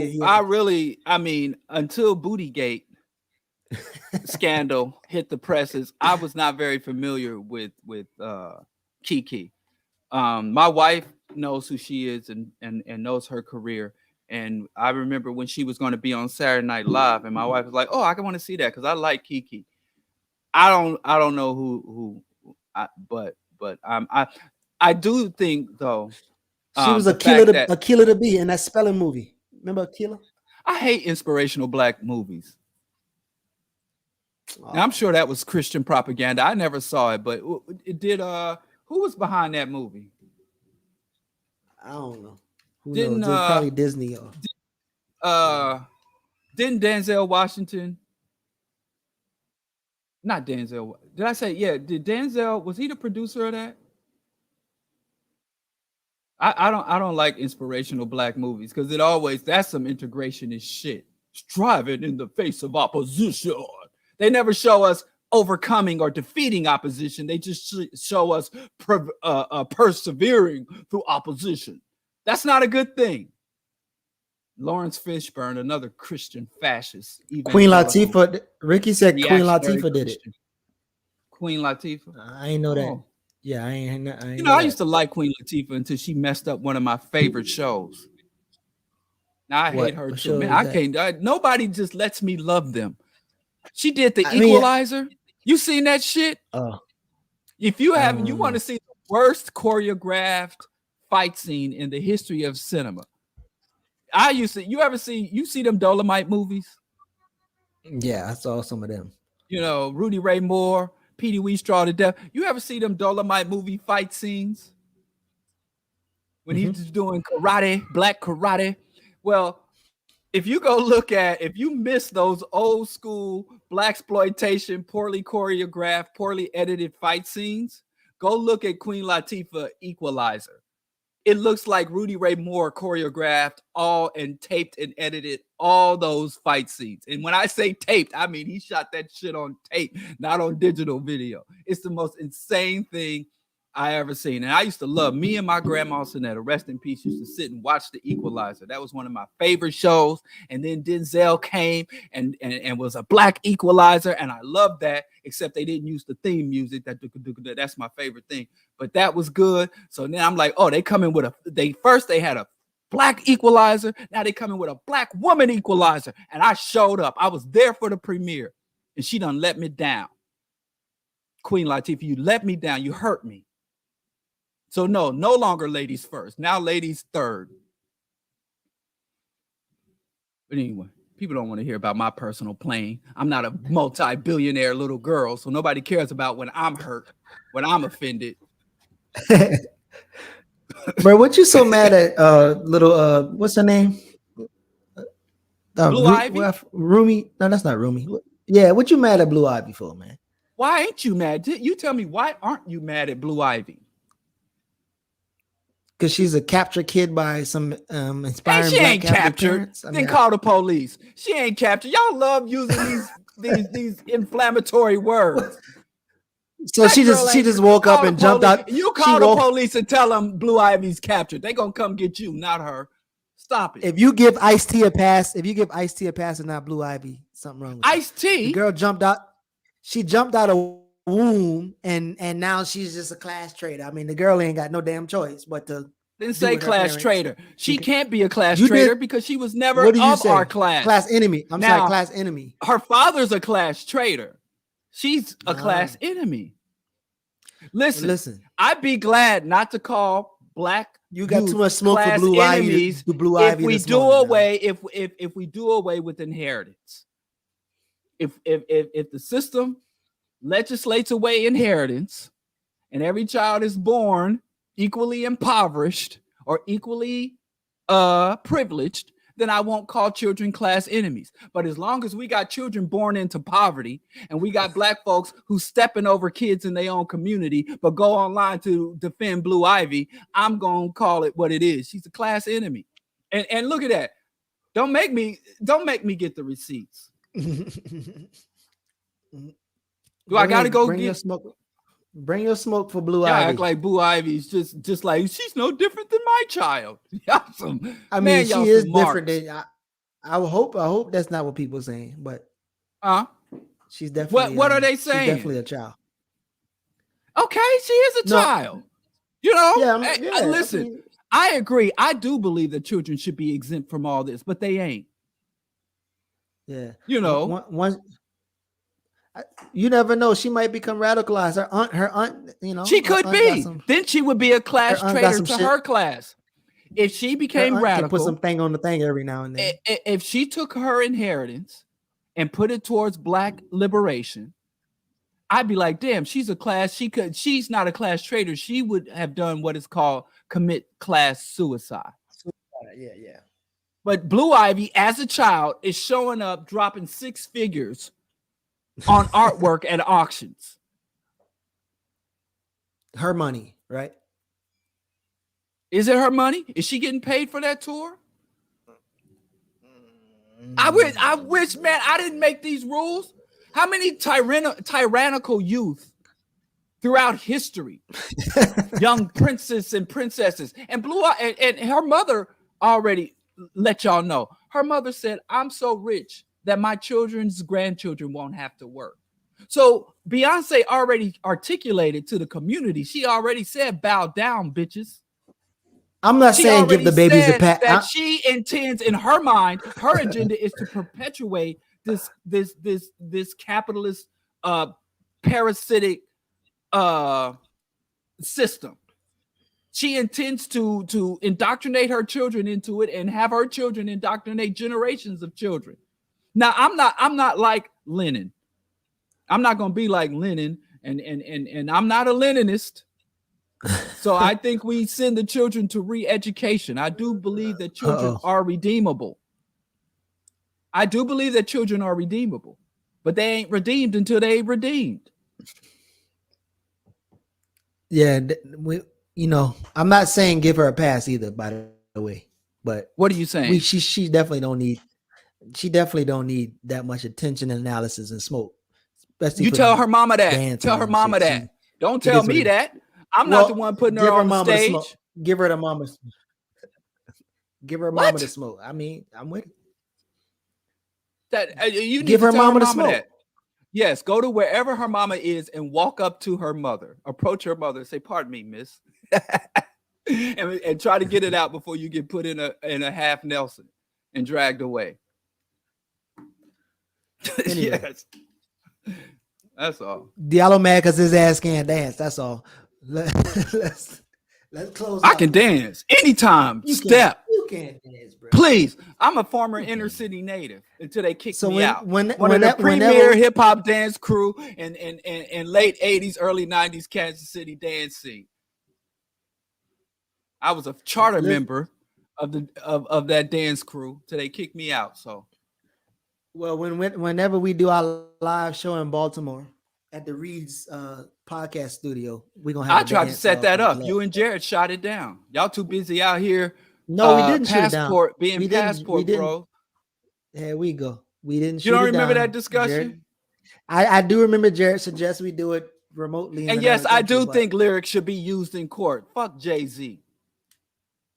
Yeah, use them goddamn lyrics. You know, if I get on the record and say I cannibalize and murder people, and then they find me with somebody's thumbnail in my mouth, picking my teeth, picking human flesh out of my teeth with a thumbnail, you know. So you want to help? You want to help the cops close the case? I don't want to help either one of them, but this is what we. Now, when you want to talk about the same, 1 minute you want to act like Thomas Sowell and Claude Anderson are exactly the same, but you think these gangster raps and gangsters who prey upon our community and murder our people are different than the police. So you see a difference between the police and the gangs, but Sowell and so where your difference? You need to go back and watch them old Sesame Street and Electric Company shows. Two of these kids are doing their own thing. One of these kids are one and the same. Remember that segment? Now it's time to play our game. You felt. I was watching Gullah Gullah. I was watching Gullah Gullah Island. I was watching Gullah Gullah Island, but yeah, I remember that too. All I'm saying is you have the same, and can you identify the difference in this picture? So no, the gangsters who prey on our community are assets and allies of the police. They are not. They are not on our side. So we standing here picking sides between gangs and the police as if either one of them are for us. I learned something from Dr. Mingo. Dr. Mingo, when we was at lunch, she showed me that she could set Diallo off. She'll start a topic, Diallo start raveling at the mouth, and she'll let him fly off the handle. So that's what I was doing. I was learning the Dr. Mingo tactic. Because y'all be lying. But yeah, man. He's the guy. Close out, man. What you got going on? I'll be in Kansas City with Skip Coon. The Rational Radicals will come together. Because I got together with you and Geechee, and y'all don't listen. So I'm going to get together. Skip Coon and I will be in Killer City, State of Misery, on the 21st. But you say y'all not even going to be together for long, because you said he's coming while you leaving. Didn't you say that? So y'all gonna be together for an hour. Y'all ain't gonna be able to produce nothing. No, I'll be there for the day, the 21st. Okay. I'll be there on the 21st. But like I said, when I get to Kansas City, I want to go to the National World War I Museum. You know, and I'll be there. So if you want to go, I that's one of my favorite historical museums. Wait, man, what is called Benya Polywall racist. What you talking about? Nah, yeah, Benya was. And that's what you watch. You probably too old for Gullah Gullah. You don't know what that is. I was born old. I don't have any childhood memories. I was born into struggle, man. I didn't have, that's you. Y'all soft black folks, man. I didn't have no. All I got is struggle. All I know is struggle. That's why I can beef with Blue Ivy. I don't even know what childhood is.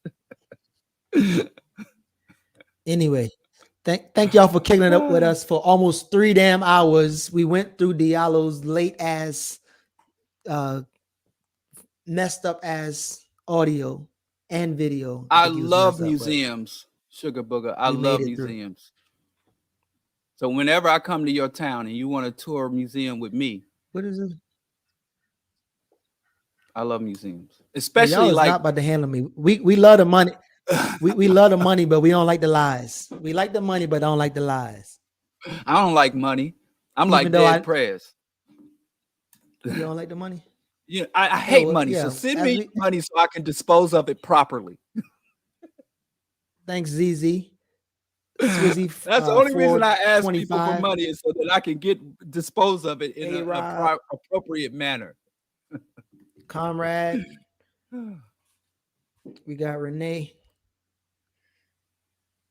Yeah. So anyway, we'll catch y'all later. Appreciate Thank you y'all for contributing. Yes, and the Bro Diallo show will be live Monday.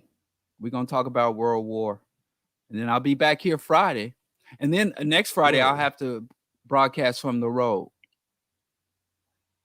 Oh, so you gonna be like Jared? You gonna be like Jared stuff? I'm trying to get like you. I'm traveling interstate travel. I'm trying to get across borders. Don't do it. I'm trying to Don't get do like it. you, but I'm like Jared, you know. I be hijacking planes, bro. I'm like the Don't Lorenzo say that. Irvin. Stop it. I'm the new Stop it. anarchist. You're gonna make a real free Geechee movement. We don't have to be raising money. Don't say that.